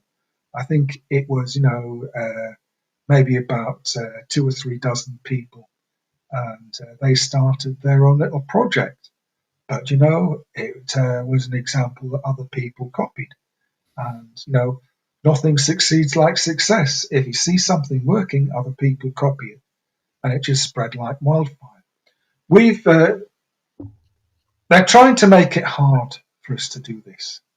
All of these new controls that they're putting in place, like, the counterpart to digital ID is make tax digital. And they've got all of these new controls and systems that they're putting into place, which make it impossible for you to do anything. And, the government can effectively wind your business up at any time, say that you haven't paid enough tax, or, I could talk in detail about the new controls that they're imposing, but I don't think it's worth talking about the detail, because, but basically, the new system they've introduced now, it's not just that you've got to give quarterly accounts to the Inland Revenue. You've got to give them every receipt and invoice, so that they get to see every bill, everything that comes in and out of your business, and it's all supervised by an AI system that they decide that you haven't paid enough tax. And they don't just ask you to pay them. They can just take it straight out of your account without your permission. Wow. How can you run a business like that? I agree with you. I 100% agree with you. This is why we need a separate financial system. But, coming back to this Mondragon Bank and the way that they created their own bank. So one of the things that happened after the financial crash, sort of 2008, 2009, is the banks in Britain decided to asset strip small businesses in Britain. So they found that basically by suspending the operating credit of businesses, they could force a viable business into liquidation, and then through the various agreements that they had, they would take control of and sell its assets. So that effectively, you'd have a good business, and the bank could take far more than they were owed out of that business by shutting it down and liquidating it. So the banks did enormous harm to the British economy, killing the small business sector, or a very large part of it, just for profit, in a total predatory way that ought to be illegal. very, very much at the borderline of legality. Now, also, small banks are businesses, after your assets. yeah, small businesses really need something better than this. Small businesses really need their own banking system that's fair to them. I mean, if you see, there are certain regions in Italy where small businesses are formed into cooperatives, and that gives them the power of large businesses. And in those regions, you find that small businesses through cooperatives, might represent 80% of the economy in those regions, which is quite a contrast to say Britain. So, I'm going to mention something that people mightn't understand. There's an important difference between large businesses and small businesses. Large businesses make money, whereas small businesses make jobs. That's going to sound a bit strange, isn't it? But basically, if you look at the amount of money that's generated by large businesses versus the profits they make, jobs versus turnover, you see that here's a good example. Yeah, this is a nice one. Amazon has destroyed twice as many jobs as it created. So when Amazon grew as a business, it took over the economy, that was occupied by small businesses, and drove those small businesses out of existence. So Amazon destroyed twice as many jobs by killing those small businesses as were created inside Amazon. And the jobs inside Amazon are paid lower wages than the jobs that were destroyed in the small business sector. So this is what I was trying to say, really. The small business sector creates jobs, but the large business sector creates money. And what we've done, what the internet revolution has permitted, is this centralization of the economy in large businesses, which create a lot of money for a few billionaires, but have destroyed a lot of jobs in the real world economy. They've effectively transferred wealth from ordinary people to a few billionaires. That's the main thing that's happened through the big tech revolution. Does that make sense? Yes, it certainly So does. and this is part of the process that government is enabling. So they see their process as being to enable this transformation of the economy. So they see this growth of big tech as being creating a new dynamic economy, a transformational economy. Of course, what they're doing is they're putting ordinary people out of work. That's right. This is so when they're creating the digital economy, or when, for example, they're creating the data economy. The data economy is when they're robbing the privacy of ordinary people and turning it into the assets of big corporations, big tech. And they know everything about your life and they use it to manipulate you.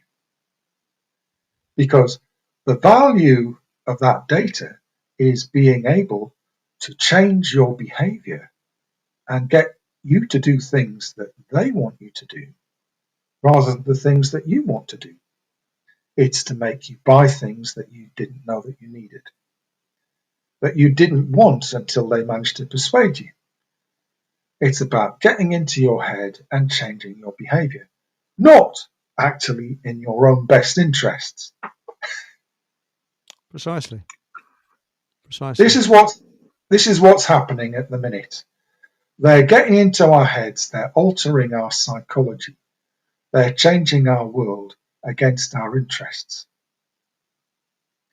Now we have to learn how to fight back against this. One of the things to do is to disconnect yourself from their media. You have got to disconnect yourself from the things that they use to change your behavior. You've got to disconnect yourself from the inputs they have into you. And at the same time, when you do that, you will start to cut down the data sources that they have about you. You can give them a lot less data about you. For example, stop carrying your bloody phone. Leave it at home. Or, if you carry a phone, put something over the lens. Don't let them see you. Those lenses, those camera lenses, they're watching your face. They're watching your reaction to every bit of video or news item or whatever else that you watch. They're getting feedback on your psychology. They're listening to you. They're listening to your conversations. They're watching who you meet. They're listening to what you say to them. They get to learn everything about you and your life and your friends and what makes you tick. You don't have to give that to them. I agree. You've got to become more conscious about your interactions with a predator. That's what you have to understand these things are. You know, it's like the eyes and ears of your enemy. Why the hell are you carrying this around? Do you know why Peter Thiel's company is called Palantir? You know, in Lord of the Rings, there was that big orb that was how the Dark Lord was watching everybody, these eyes that he had. One of them was with Sauron, and he was using it to communicate with the Dark Lord. That's what his company's named after. That's called Palantir. Bloody Wow. hell. It's in your You know, face. But I'll tell you another alternative, though, Nathan, and that is now I've got a smartphone. Here it is, yes. But I'm thinking of actually taking a dumb phone with me, which you can buy dirt cheap for about a tenner mm, uh, when I go out. And you can actually get a SIM card from a place called SPUSU, and for £2.90 a month, you get unlimited calls and texts, and just 1 megabyte or gigabyte, I think it is, or something like that, of data, which you wouldn't use because it's a dumb phone. So that's put the what link I'm up. thinking, because super duper chip says, well, I'll try and put the link up. It's SPUSU, £2.90 a month. And if you do it by U-Switch, you get 12 quid back, which is not bad. So that's what, 36 quid a year or something like that. Less than what? That would be about what, $50, something like that. So, So not bad. I don't know if you've seen, but there's a video of Edward Snowden, and he's talking about phones. And he says the trouble with phones is you can't turn them off, and Mm. they're listening to you all the time. Now, he has this video, and he takes the first thing he does with a phone is he takes the back off and he unsolders the microphones. He says, this phone has 12 microphones. I'm unsoldering them all. I don't know if it was 12 or 6, but it was a lot. It wasn't just one. And he says, I'm unsoldering them all from the board. When I want to use this phone to make a call, I will plug in a microphone. Well, that's the sort of thing we want. Now, here's another Mm. thing that you probably didn't know your phone did. It's got an inertial navigator, in fact, inside it. It's got a set of gyroscopes. Gyroscopes are solid-state gyroscopes these days. They're just little transistors. But anyway, it's got these gyroscopes that are inertial navigators that you can't turn off. They're on all the time, even when the phone's turned off. And they're constantly monitoring the phone's location. And when you turn your phone back on, it sends a call back to base telling everywhere that the phone went while it was turned off. Well, Wow. that's nice, isn't it? Right. And that's where they track you with drone technology and the targeting type of thing. And not only just So, you, they use your information for other people in your area to triangulate better. here's the thing. What we really, it used to be that you could take your battery out of a phone. Now they're making phones that you can't do that. What we really need is a switch between the battery and the phone. So we want to unsolder those microphones so they can't hear you, and you want to solder in a switch so that you can turn your phone really, really off when you want it off. And you want it off every time you don't want it on. You turn your phone on when you want it for your reasons, not because, oh, somebody might phone me, or, well, I might need it, or isn't it nice, or this location tracking's really useful. No, you don't want bloody convenience from your phone, actually. This is a dangerous device you need to keep under control. You're right. You're right. It might be a good idea to leave your smartphone in the lavvy. That make them think, wouldn't it?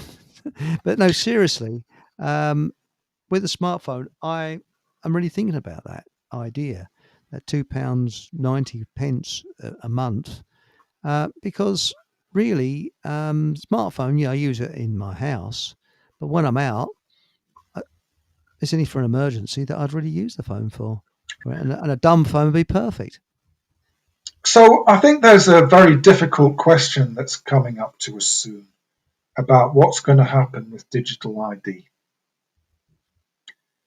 I myself do not want to have digital ID, and I Same am here. prepared to make huge sacrifices not to have it. But let's be honest about what those sacrifices might consist of. There's a new law that was passed last year. It's called the Prevention of Terrorism Access to Premises Bill, or something like this, otherwise known as Martin's Law, which, God, I hate this idea of naming laws after people. What a gimmick. Anyway, it's basically going to prevent anyone entering any large premises without digital ID, which is probably going to mean you can't get into a supermarket without digital ID. We've already seen these supermarkets which have access gates, and you can't get in without showing the store's app. So I think it's Aldi in Greenwich, there's a video, this happened 2 years ago. You've got to show the app on your phone to get into the shop.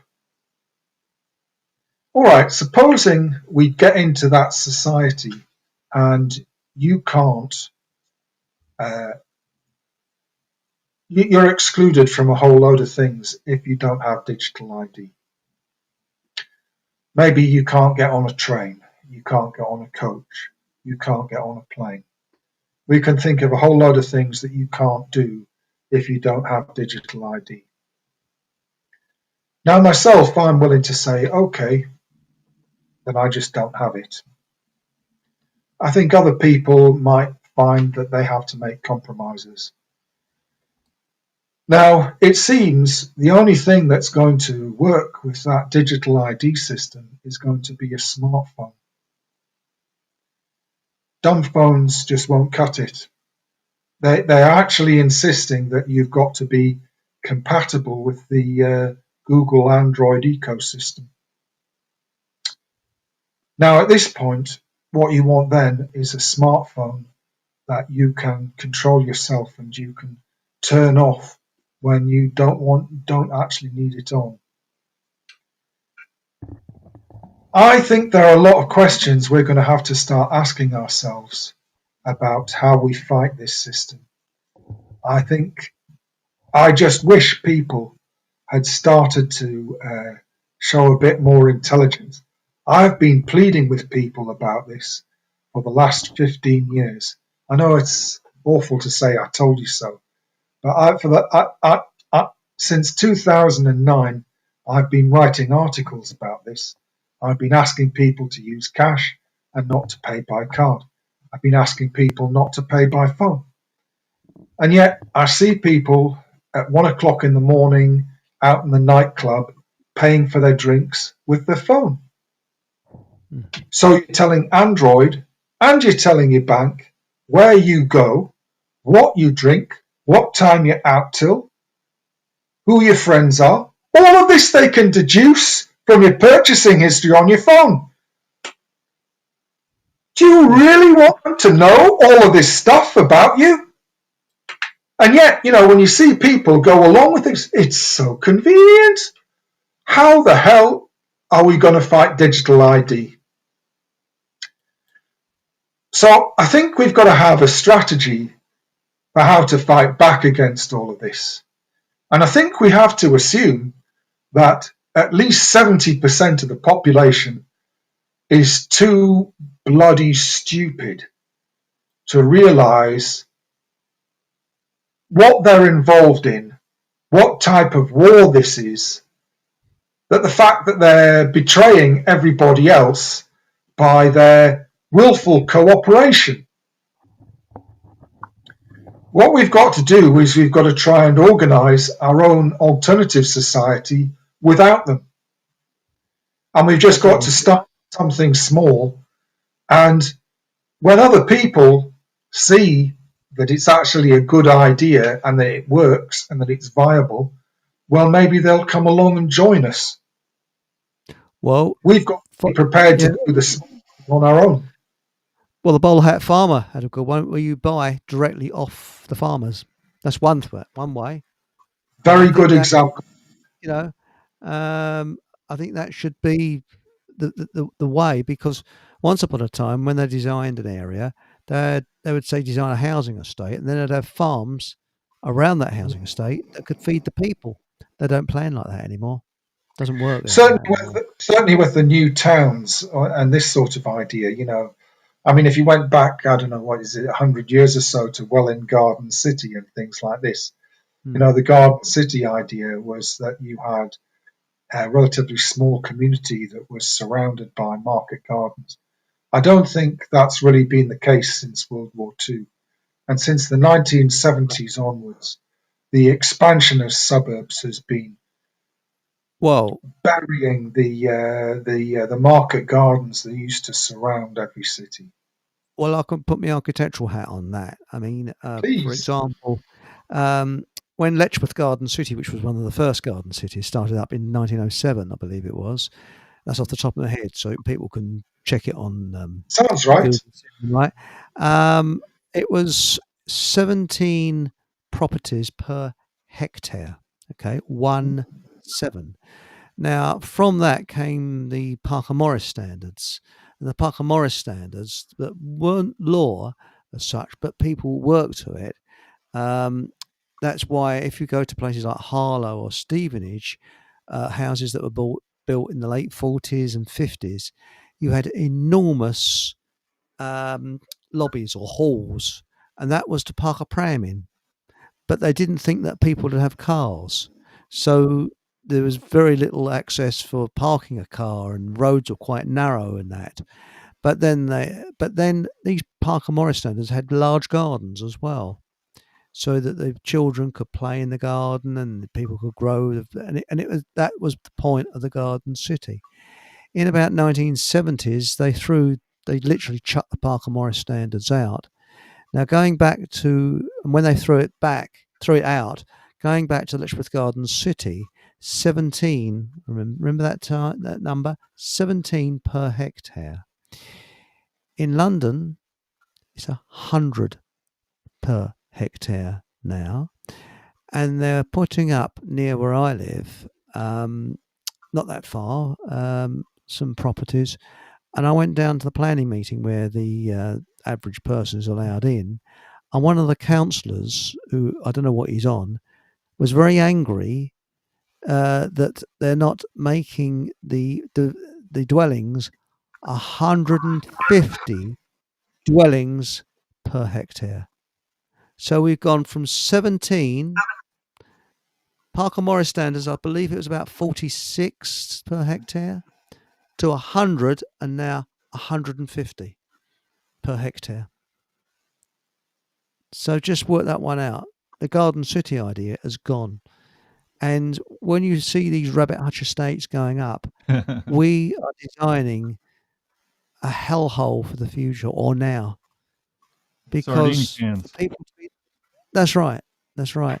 There's a new place which I can never remember the name of, that's gone up outside Harlow, and I went there, and I drove there, and I couldn't get down the road to this place. I had to keep reversing because you were literally, it's a narrow road, and you had to go up the pavement to sort of pass people, and you was at someone's front door. It's a bit like, the old Georgian properties, that where the door opened out onto the pavement. It's exactly the same.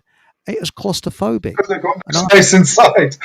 yeah, yeah, it was horrendous. And what it was I bought something off of eBay. It was a printer some years ago, and when I picked it up from the people, everybody seemed tense. Everybody sort of, because you just couldn't park anywhere, you couldn't stop your car anywhere, and it took me about 10 minutes to maneuver my car out of the where this person lived in, like this close, and it took you ages to get out of this bloody area because it was so tightly packed. And I don't know how many properties or dwellings per hectare it was, but another thing is that there was masonettes there, and you could the sun didn't shine in the streets because the masonettes are about 4 or 5 stories high, and you had to look up to see the blue sky because it was so narrow. It was just like an East End slum, but more crowded than East End slum of the Victorian area. Horrendous it was.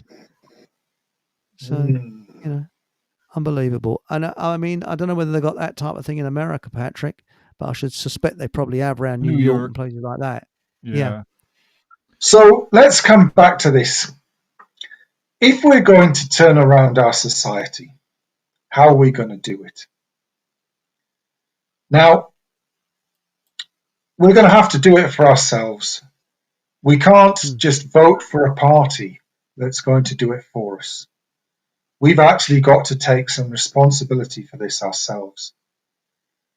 It's up to us. This isn't a spectator sport. We can't somehow pay a subscription to some organization that will do the fighting for us. We have to take a part. If it's a mass movement, it requires our participation. It took decades to get into the mess that we're in today. It's going to take decades to get out again. I agree. This is going to require a sustained effort. The only way to do this is to build not a political movement, but a social movement. Right? We don't want to be part of a political party because political parties just sell out. We need to create a movement that's actually driven by people and by people's participation. So a social movement actually provides people immediately with things that matter in their lives. So we could talk, we talked about the bowler-hatted farmer and we talked about food boxes. What he's really talking about is a direct relationship with farmers, cutting out the middleman. That's part of a social movement. That's a real practical example of a social movement. Spot on. I agree.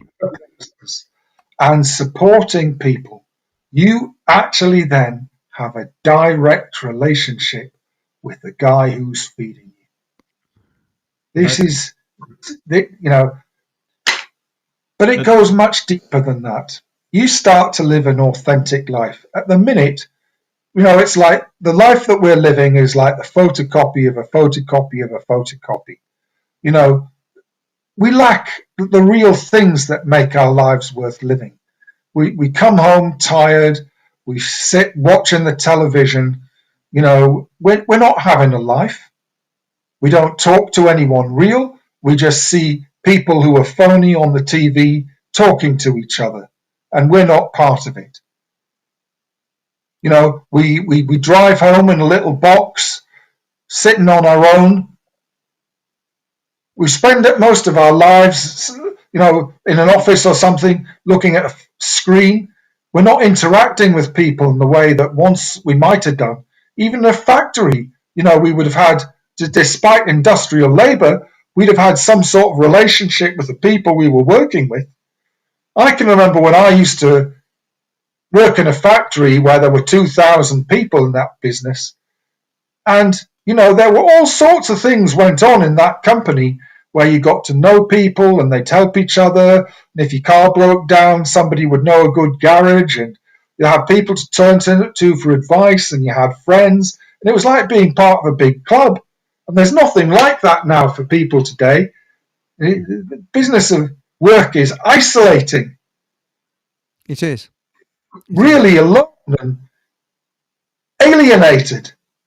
Spend all day looking at a screen. This is not where people were supposed to live. This is where religion would come in, though. And that's why it's so important to have a group of people to gather together and support each other, and to see each other, weekly, daily, whatever it is, to come together and help each other. You're absolutely right. And I'll tell you another thing as well that's part of all of this. We might as well mention it, drugs. Because drugs are becoming a really large part of contemporary society. People really hate the reality that they're living in. and they're taking mind-altering substances to try and escape from it. Well, the Victorians, we're not talking about Queen Victoria or her ruling class. We're talking about ordinary people rescued themselves by finding religion. And Methodism was a really powerful force driving things like temperance, sobering up, people finding their own dignity and self-respect. We've got to find a spiritual revolution like that. So I've mentioned this previously, the spiritual revolution in politics. Politics is, as we understand it conventionally, is completely phony. It is. It makes people look at the world in a wrong way that isn't constructive. So when I talk about spirituality and the spiritual revolution, I'm not talking about religion. I'm talking about something deeper that's within religion. And it's not necessarily religious. I'm talking about the things that make people want to be alive, that makes their life meaningful, that makes them care about themselves and about other people, that gives them, hope. I mean, these are things that should be within religion, but sometimes seem to be lost. Well, religion's been infiltrated, hasn't it?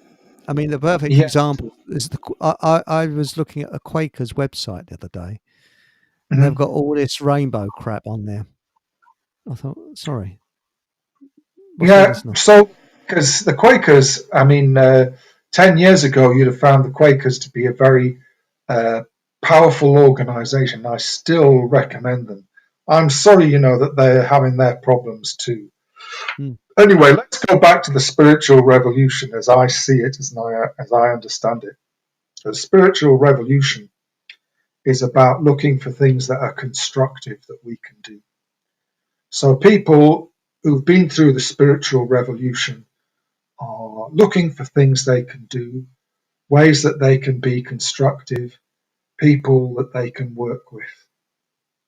They're trying to find a way to do something positive. People who are in the old political mindset, they're looking at divisions, they're looking at people they're against, they're looking at people they disagree with, them and us. It doesn't get them anywhere. All they do is find criticism. Now, I want to say one of the problems that you find in the truth movement, I don't know if it is the truth movement at all,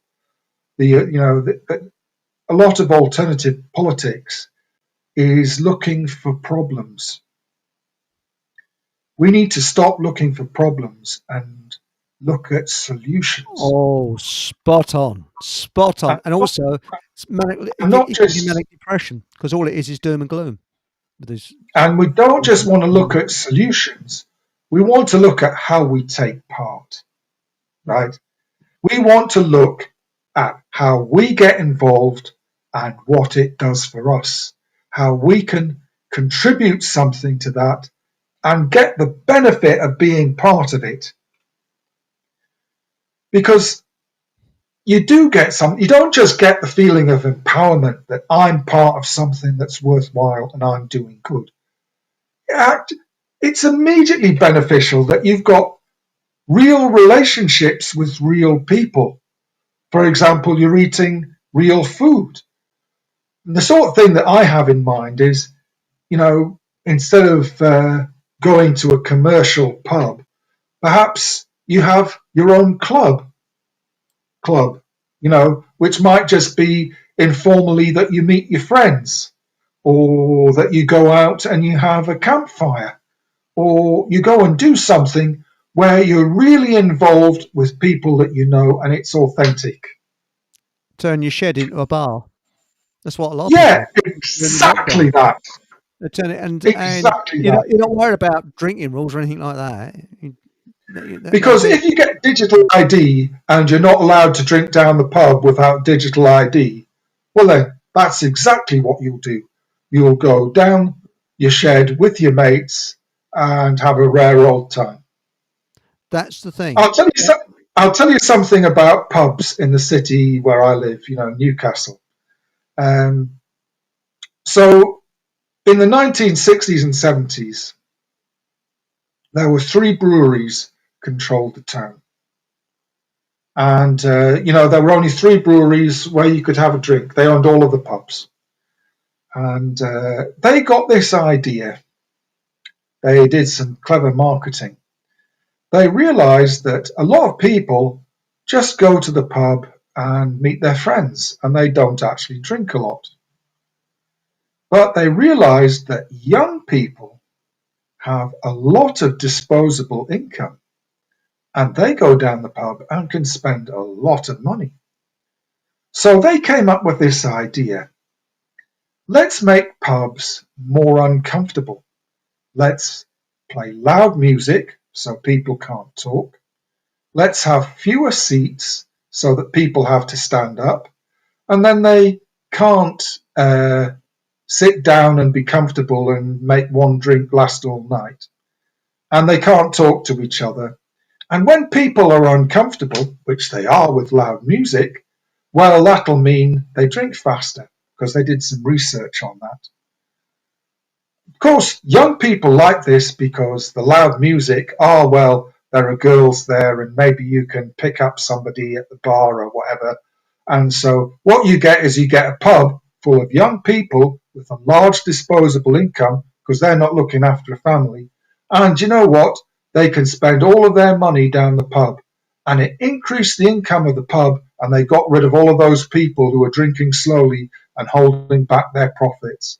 And suddenly, it ceased to be a social meeting place. It ceased to be a place where the young would talk to the old. It ceased to be a place where families might come together. It came to be a place where young people might go to, to pull. And what a negative thing happened to the social life of the entire city. And I bet the old pubs were knocked down, and these modern faceless plastic pubs will replace them. So the point about all of this is, so they won't let you go to a pub. Well, maybe they're doing you a favour. Maybe we've had enough of all of that. Maybe it's time to do something that actually met our needs rather than their profits. We've been manipulated for a very long time. They do it subtly in a way that we don't notice.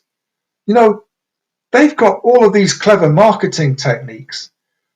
They know how far they can push it. They lead you to do things that you don't want to do. But if they're taking it too far and it's not working, and and you stop going to the pub, they try something else. They're very clever about all of this. We've got to beat them for our own sake, to get a life. I agree. This is just one example of so many things like it in different areas of our lives, our homes, where we work, how we travel, the choices that we think we make, but we're actually taking from a very limited set of options that are offered to us. You're right. You're spot right. We've got to break out of this. You was going to say Patrick. Sorry, you was going to say Patrick. Yeah, sorry. Yeah, it's ultimately a spiritual problem that we're confronted with, because we're spiritual beings as much as we're physical beings, and we need that companionship. We need that community. Yeah. We need that everything, and the morale boost that we get from doing good things and helping each other. Even giving alms to people who need help.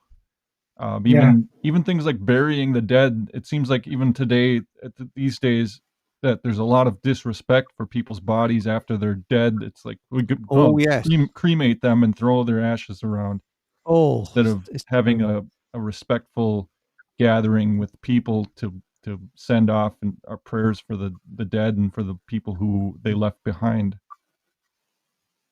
I agree. I That makes 100% agree sense. with you there, Patrick.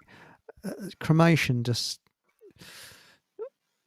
it's awful. It's a sort So, of so there's something about cremation. I mean, there are traditional forms of cremation that I feel are very respectful to the dead. But the problem now is uh, there's this cremation without a funeral where your body's sent off to a regional crematorium. Nobody's there. Nobody witnesses your funeral. There is no funeral. It's what they call it, just cremation or something. Anyway, basically, you have no funeral. Your ashes are sent back to your family. Wow, how awful! How it's empty! cold. I tell you what they had round in Essex, and there was an entrepreneur that started it, and that is you're buried not horizontally but vertically, and they plant a tree on the top of you. So they used to plant people vertically in Jewish No, cemeteries. really. Well, no, what it was, you see, you need to have a forest, and you'd have a little marker for the person that's buried there. And you can go to that tree where your granny or granddad or whoever's buried there, which I kind of like in a weird way. I don't know. I think that's kind of nice. It's better than loads and loads of tombstones. You've then got a forest. You've then got because this idea that plants are vegetarians is, excuse my language, is crap. Because if there's a body there, the roots will eat it basically. So you become part of the tree. I kind of like that. I don't know. Does that sound weird to the people to listen to everybody, viewers, and in chat, where you get buried under a tree? Pushing I up can't. I daisy, don't it's know. pushing up an oak tree. Yeah, you put up an oak tree. Yeah. So I mean, I mean, there's something. At least you then have a beautiful forest because if you go to these cemeteries, they're very bland, aren't they? Loads and loads and loads of tombstones, whereas you've got a forest. Mind you, there's a lot of stiffs in the forest. I wonder if it's haunted. That'd be a problem if it's for a haunted forest. Haunted wood. But the trouble is, you get a dog come along and cock his leg up your tree. So, that'd be a lot of respect. I don't think. You just imagine Yeah. this funeral and the padre and the vicar standing there. And the dog comes along, does a pee up the tree. Sorry. So I'll just mention one other thing, shall I? This might seem like a digression, but I think it's actually relevant to something we've just mentioned. One of the things that I think anyone who starts a new social movement needs to pay attention to is the people who wish to subvert, undermine, and distract your movement. Correct. And Infiltrators. infiltrators and the police in Britain have put an awful lot of effort into this. So there was a scandal about 12, 15 years ago where one of their undercover spies was exposed. He was revealed. And it led to over 100 more being exposed. And in the end, it turned out that the police admitted to infiltrating over 1,000 peaceful, lawful activist groups. Wow. Now, and that's just what they admitted. Now, you can find out certain things that these infiltrators always do. Enough of them were exposed and identified to be able to reveal certain common patterns of behavior amongst them. So, what are the things that they did? They encourage people to drink too much. They encourage people to spend too much money staying out drinking. They encourage people to stay out too late, so they get wrecked by staying out and drinking. And that, of course, when people spend their money, then they can't go out again. So they drop out the movement because they can't afford to go along and be part of all of that. And it takes people's energy away from the things that they're supposed to be doing. So that's one of the things they do. The other thing that the infiltrators do is they start affairs. So it's normally men, not always men, but it's over 95% men who are infiltrators, and they start affairs with women, and then you get broken hearts and arguments. And, it's a great way to start an argument.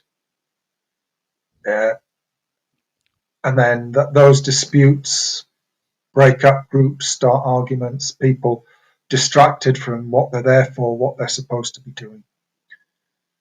And then these people go along, and what do? They talk about first aid and survivalism. Well, hang on a minute.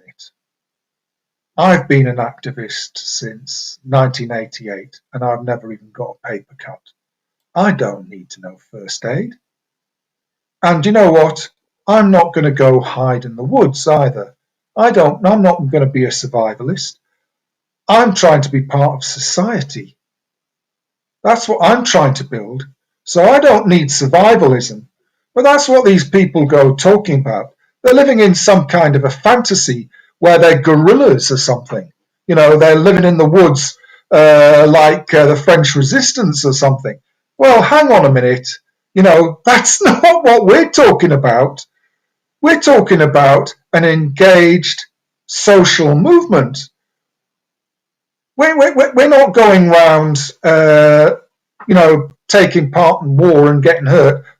This is not what we're about.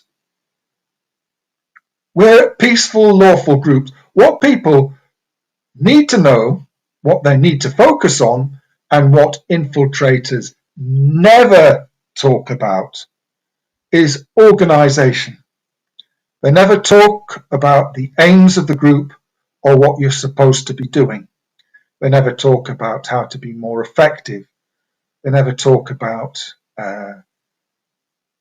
how to be more focused, how to,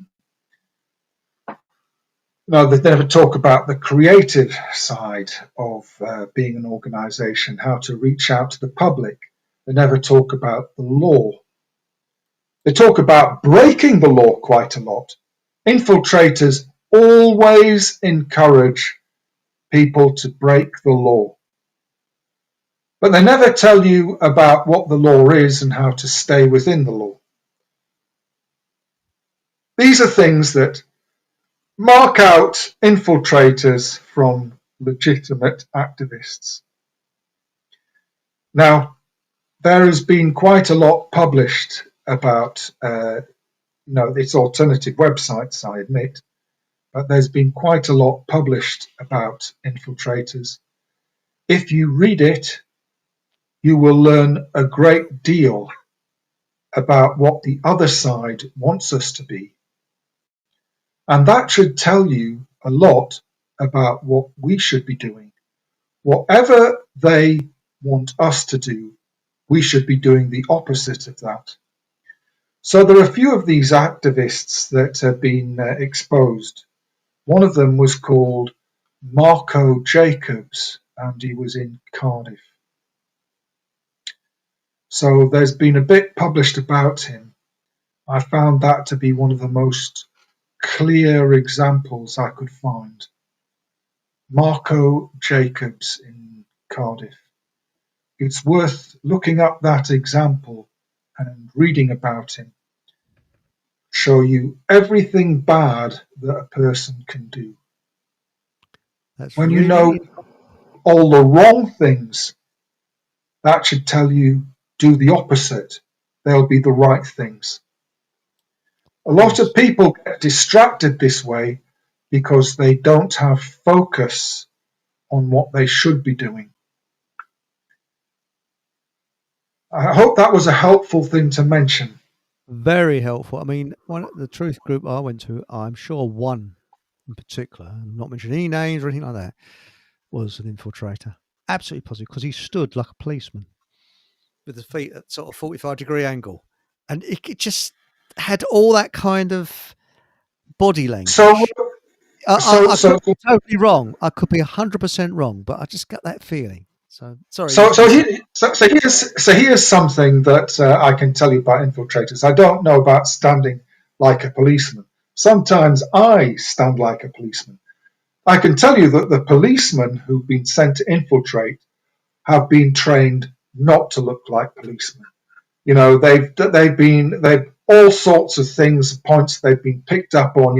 You've got to get some tattoos, and you've got to wear alternative clothing, and you've got to grow your hair long, and there's They go all a bit over sorts. the top, don't they? They go a bit over the top with it because Well, anyway, the point I'm coming to is, so here are things you never meet their family. You never meet their parents, their brother, their children. You always meet their girlfriend.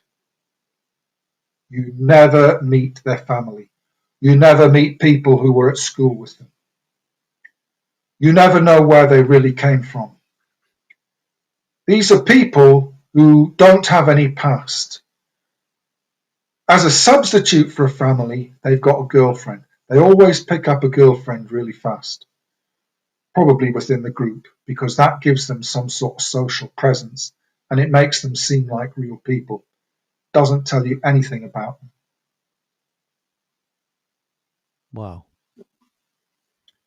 that's interesting. They get a girlfriend to be part of their legend, as they call it.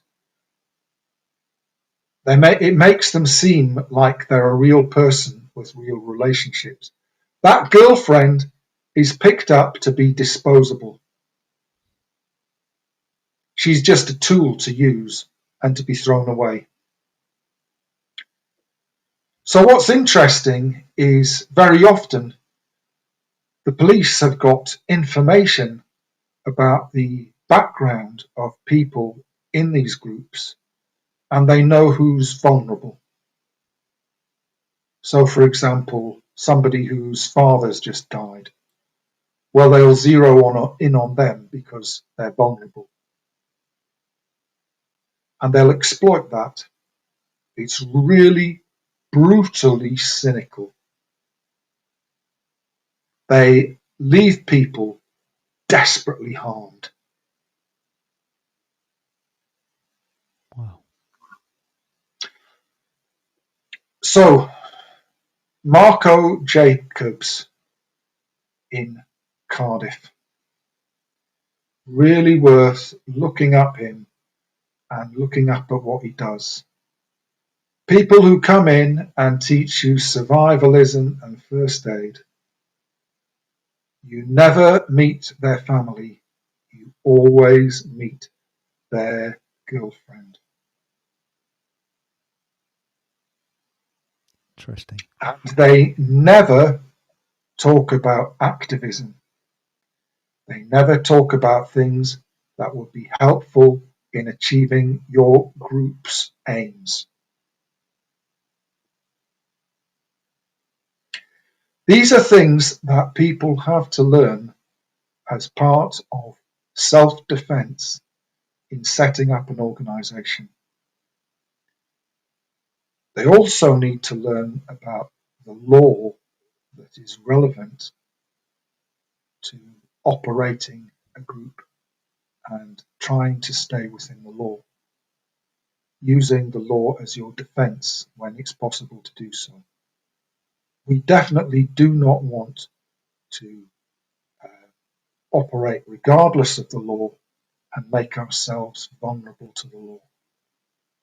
We want to use the law as our protection. We want to stay within the law. We're constructive people. We don't set out to operate outside the law. We have to know what the law is and keep it on our side. What's your opinion of the PEACE officers who Say that again. have you heard of PA. PEACE peace officers? They dress a little bit like the police, but they know the law. So in a situation where there's bailiffs, they come along and defuse the situation, Oh and they yeah, tell these the common police law to obey the police. law. And I Yeah, kind of like I don't know enough about them. So it sounds quite helpful, but I don't know enough about them. I think that because the police do not, the actual Bobby on the beat or whatever you want to call them, doesn't understand the law at all. Minimal. Listen, I've had a situation. So this is a long time ago. Do you remember the poll tax? Yes. So I remember at about that time, the police were accompanying bailiffs and helping bailiffs break into somebody's house. Right. That's not the job of a policeman. Correct. Police are not supposed to do that. Hmm. And so this guy was saying, hang on a minute, you're not supposed to do this. Have you got a warrant? And you know what the policeman said to him? No. You wouldn't know what a warrant looked like. That is absolutely the Wild West. Yes. That is not a lawful police officer. Hmm. And yet that is the reality of how the police operate a lot of the time. I agree with you. So one of the things that'd be useful for groups to practice is police encounters. So we've all seen that video that was circulating a couple of weeks ago. Oh, hello there. We'd just like to come inside. We'd like to talk about a message your daughter may have received on her phone. Do you remember that video? Yes, I remember it. And I've seen the other video where, as a chap, he's speaking through a kind of letterbox or one of these speakerphone things. And we're the police. We'd like to speak to you. How many people? How many of you are there? Two of us. We'll speak to each other then. Goodbye. That's all he said. So basically, you need to practice police encounters. If the police come to your door like that, what are your rights? What do you say to them? These are things that are useful for people to practice. These are the sort of things that I would advocate doing in a group. We practice these skills, and through them we empower each other. Yes, that's a good point. We've got to think about the tools that we need to become effective, and we've got to develop them. We've got to get informed. We mustn't be passive. We mustn't be afraid. We mustn't be helpless. I think we're running out of time, aren't we? We are running out of time a little bit, but it's funny you should say it because I've said this before on other shows, but my granddad, he was a firm supporter of the Labour Party. I think he must be turning in his grave now. He was born in 1888, and he must have been, was it a quick calculation, about 1907 the Labour Party started, I think it was. So he'd have been, what, 19, something like that when it started. So he was a member of it from early on. And he used to say to me when I was a very young child, watch out for the infiltrators. Watch out for the and as a child, you would, what's he on about? But now I realise he was telling me that for when I got older, because he said it loads of times, because he noticed the Labour Party being infiltrated in the 1920s and 30s, because it was totally different from the way it started. The Labour Party was a And totally yet, different party till the 1920s. we know that's what the Trotskyists are about, don't we? Infiltration, yes. And that's what the long march through the institutions has been about. Yes. Yeah, right. He was exactly right. He was spot on. We've got to look for people who don't share our goals. You know, you get a lot of people who are, I hate to say it, blithering idiots. And they say, oh, well, you can't judge a person. You've got to give them a chance. All right. But what you can look at is this person supportive of the group's aims? If they're not, well, you just sideline them. So I've got a friend who's run a group, and he's been very effective at keeping infiltrators out. And the way it works is he gives people jobs to do, useful jobs for the organisation. If they do the job, they get more things to do.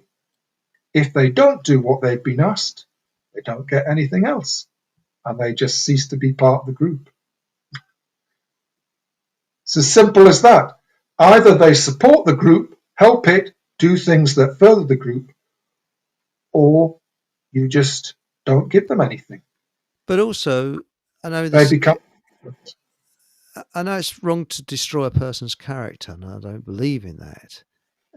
But you can also gut feeling. It's like that character I was talking about. I just had this gut feeling. I could be totally wrong. Yeah, I it's realise, but you just get this gut feeling. You think there's something not quite right there. There's something not. so. You know. Let's talk about psychopaths. Oh bloody hell! Very often the only warning you get is the first time you meet them. You get that gut feeling, Correct. and then they work to deactivate your defenses after that.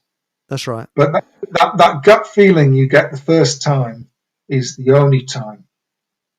You've really got to pay attention to that. We need training how to recognize and deal with psychopaths. This is something that society needs to teach children, needs to teach everybody how to spot, careful about psychopaths. But politicians, majority of them are psychopaths. They've got to be Yeah, to do that's that. why they're there. And the big problem. Sorry, he's going to say Patrick. Yeah, sorry, Well, that's mate. where morality comes in, and if you have a good moral compass, you can spot that these psychopaths are ones who want to divert you from that, and you need a strong sense of moral purpose. Yeah. But when you look at religions, they've all been infiltrated. Every one of them. Just look at the way they've been infiltrated. It's phenomenal. Church of England, especially, has been infiltrated.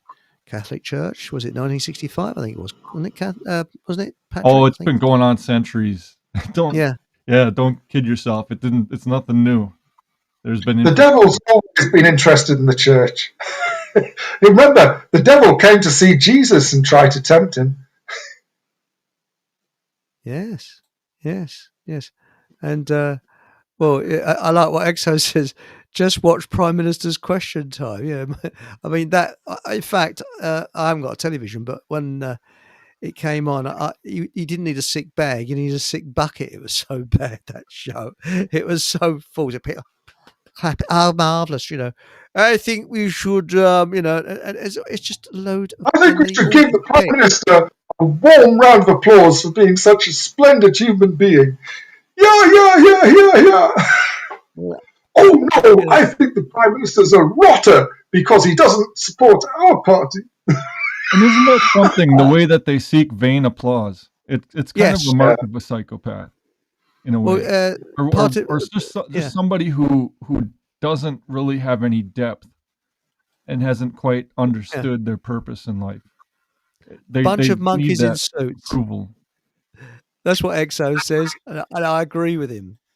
You're right, and I think these party, what do you call it, when they're the party meetings, it must be worse in America than it is over here. I mean, it's so sickly. You just feel like putting two fingers down your throat. It's so bad. It's awful. So here's an interesting thing. Why people vote for people that they don't know. Precisely. So Hillary Clinton, it's amazing the things that have come out about her recently. So here's the things that the Russians knew about Hillary Clinton. They knew that she was a basket case. She had severe psychological difficulties, and that the only thing that kept her functioning was heavy medication. Really? The Russians knew all this and wanted Hillary Clinton to win against Trump in 2016. Well, then we got Biden, who was on heavy medications just to stand up straight, and prevent him from falling. The problem is, it's sad that these people end up becoming the leaders. You almost feel pity for them because they're the ones steering the ship, or they're supposed to be. At least people's attention, they're steered. Well, you've only got to look at Keir Starmer. I mean, he looks as if he's just put his finger through the toilet paper. He's got that sort of look all the time. I mean, it's sort of surprised, you know.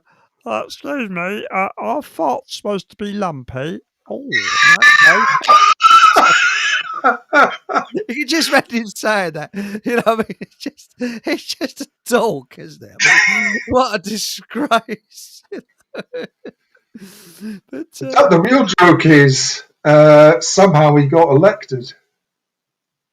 yeah, The joke's on us. yeah, The joke is that a sick bastard like that is our prime minister, and something like 12 or 13,000 people a year are getting arrested for so-called hate crimes, and it's a similar number in Germany because they've gone down the same path. The sad thing is Keir Starmer isn't a prime minister, and he isn't. Thank goodness he isn't running the country, but he's a puppet for the people who really are. This is a really desperate situation. that's right. You're right. It is desperate because they are actually using. His doing is he's driving the bus over the edge of the cliff. That's his job. Here we Somebody- have something similar to religion going on with the government, because they want us to believe that there's a separation of church and state when there isn't. And whether we want to delude ourselves and say there is, it's another thing. But it's almost like we need that ritual, the ritual of whether it's voting for somebody or going to church. There's that ritualistic thing that's part of human nature to want to belong to a society, and that's our way of participating with our moving to the ultimate goal of whatever it is we want to accomplish. Whether it's ultimately it's for worship of God, but then at the same time we have a instruction to love our neighbor, and how we do that is through the government. And the government has been co-opted because we're lazy by nature. We let other people take the reins for us, and when we do that without any sort of examination, we end up with these people who don't do it for anything other than the vain applause. They just want to be acknowledged and have power, and then they get guided by the people who give them that ability. Those are the people calling the shots behind the scenes. So we need to recognize that in ourselves. Absolutely spot on, Patrick. I'm afraid we've reached that part of the night where we've got to wrap up the whole show. Yeah, it's been a pleasure, Nathan. It's been really interesting. Thank you, Nathan. It's much appreciated coming on. So I'm going to ask each of you: are there 2 or 3 things you would like people to remember from tonight? So, I mean, what are the things I'm going to say? I'm going to say, if we're going to put things right, each of us has actually got to take part. We can't just delegate this to somebody else. We can't pay a subscription and hope that somebody else is going to do it for us. We can't do that. It's going to require mass participation, each of us getting involved, willing to do something ourselves. The other thing is it's going to require sustained effort, and it took a long time to get into this mess. It's going to take even longer to get out of it. Oh yes. And the third thing is, I think we have got to look to find friends. We've got to look things to get involved in, like, for example, the bowler-hatted farmers, vegetable boxes, or trying to projects like that to get involved in. Don't wait for them to come to you. Go out and try and find them. You've got to be active. No, don't just hope that someday somebody's going to tell you about it. Make the effort to go out and look, right? right? And And go and look and find friends to take part in this with you. the journey. Okay, that's three things I've said. So, what about you? Well, understand and utilize your skills because we're all skilled in different ways. Yes, Some good people one. are good orators, some people are not. I try to make people laugh because I think laughter is a weapon, a very powerful weapon, which they've destroyed. And I think that it's frame of mind as well. Look at World War Two. Everybody was conditioned with saying, we're going to win. We're winning. We're going to win. And this is what we've got to have a positive attitude instead of go along to a truth group and it's doom and gloom. Oh, have you seen this? Oh, look. Or watching people telling you what you want to hear. Because if you want a leader, look in the mirror. Be self responsible for yourself. And above all, have a laugh. Laugh at these people. These people are pathetic. When you look at us in power, these psychopaths are pathetic. We've got to laugh at them. I mean, as I've said many times before, can you imagine if Keir Starmer comes on the scene and everybody's whistling the Laurel and Hardy tune, dum, da, dum, da, dum, da, dum, da, dum, da, and just took the mickey out of him. Laugh. Bring them down with laughter. Look at Ceausescu, brought down with laughter. People laughed at him, took the mick. When and passive civil disobedience, peaceful civil disobedience. No, not going to. Yeah. If you want to keep chickens, keep chickens. Don't register them. Why? Go away. I've got my chickens. Yeah, and That's it. you're not doing it out of some malicious attitude toward other people either. Precisely. By What Laura? ignoring and That's right. passive resistance is what I'm talking about. And remember, natural law: cause no harm. Was it? You mustn't harm anybody, thieve from anybody, or assault anybody. Oh, sorry, that I got that wrong. What is it now? I knew it off by heart. I can't remember it. But it's natural law. Was injury, loss, or harm? That's it. Sorry, I got it wrong. Injury, loss, or harm. And above all, respect other people. Be polite. And that's it. And that's my little. That's What's good. your one, Patrick? Mine would be first of all, from what I've taken from everything we've been doing, we need to do what is necessary for ourselves, take care of our necessities, get ourselves in order, and then do what's possible to help other people where you see you can do something. Don't think that you got to do everything for everybody, but find what's good and that you can help another person with, and have discretion of who you help. You could be helping somebody who's doing wrong, and that would create greater harm. So you find the people that are in need and you help them, and then all the other things. The third thing would be then you'd be able to do things that you thought were impossible before that. So that's what I gathered from tonight. Thank you very much, Nathan and Eric, for having me as a guest. It's a pleasure, and I'm very. I feel something. I'm very lucky, and to have such great people like yourself and in chat. And it's a really nice chat room. Really, it's really great and very educated chat room. It's much appreciated. Now, a lot of people write to me. If you don't get an answer straight away, please don't take offence because I do have quite a workload on. So it might take some time to get a reply. But I believe that if anybody has the courtesy to write to me, I should have the courtesy to answer that. And if I don't, please be patient with me, tolerant.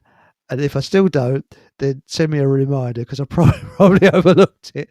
But please don't take offence. Whatever happens, don't take offence because it will only be an innocent. I've innocently overlooked. Okay, so I apologise in advance if I've overlooked answering anybody.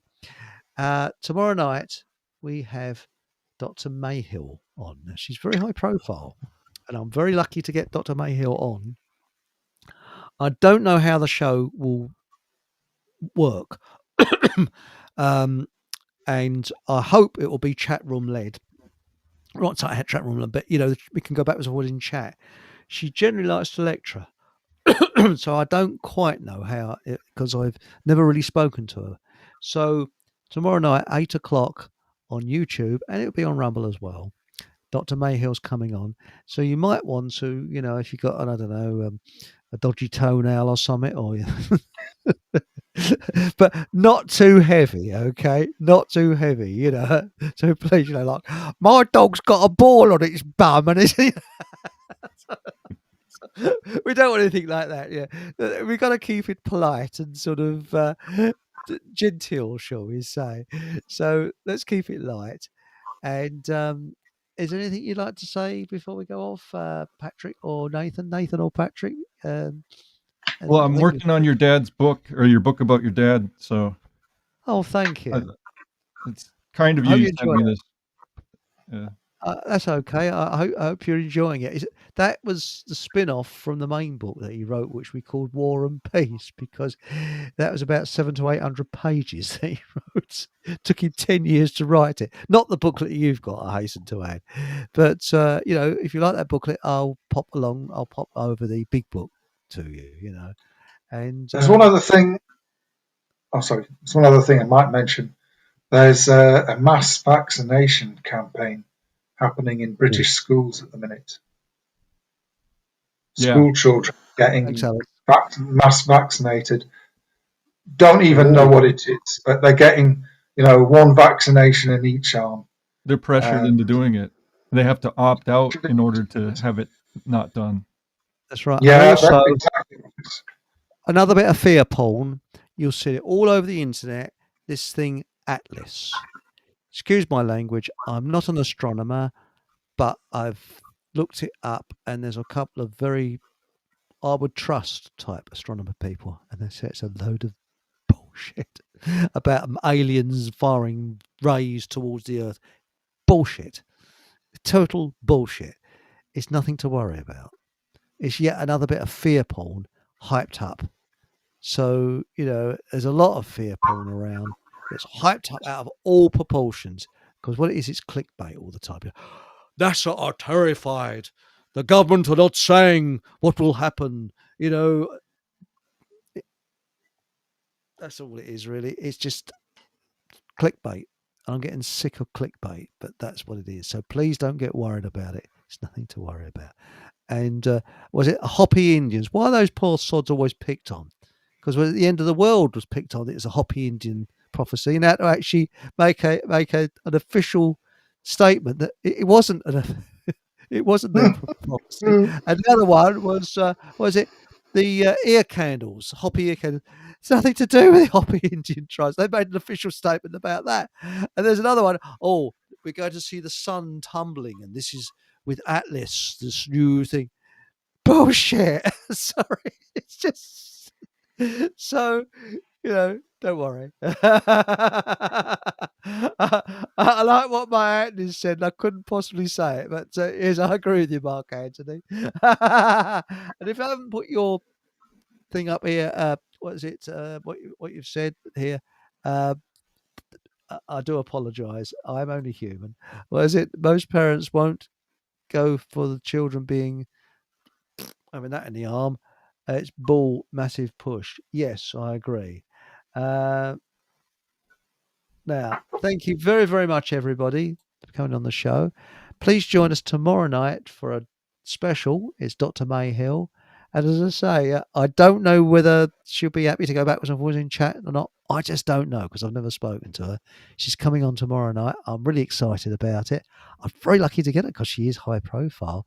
She was the lady, I believe, allegedly, who was struck off for prescribing natural medicines to her patients and getting a lot of success from it as well. She knows her stuff. She really does. You never know. Miles might be listening in as well. So that's it. Now, I hope Miles, he said he'd be on the show again soon. So Dr. Miles Fleetwood as well. So thank you very much for joining us. And remember, whatever happens, have a bloody good laugh and join me in Telegram as well. and good night.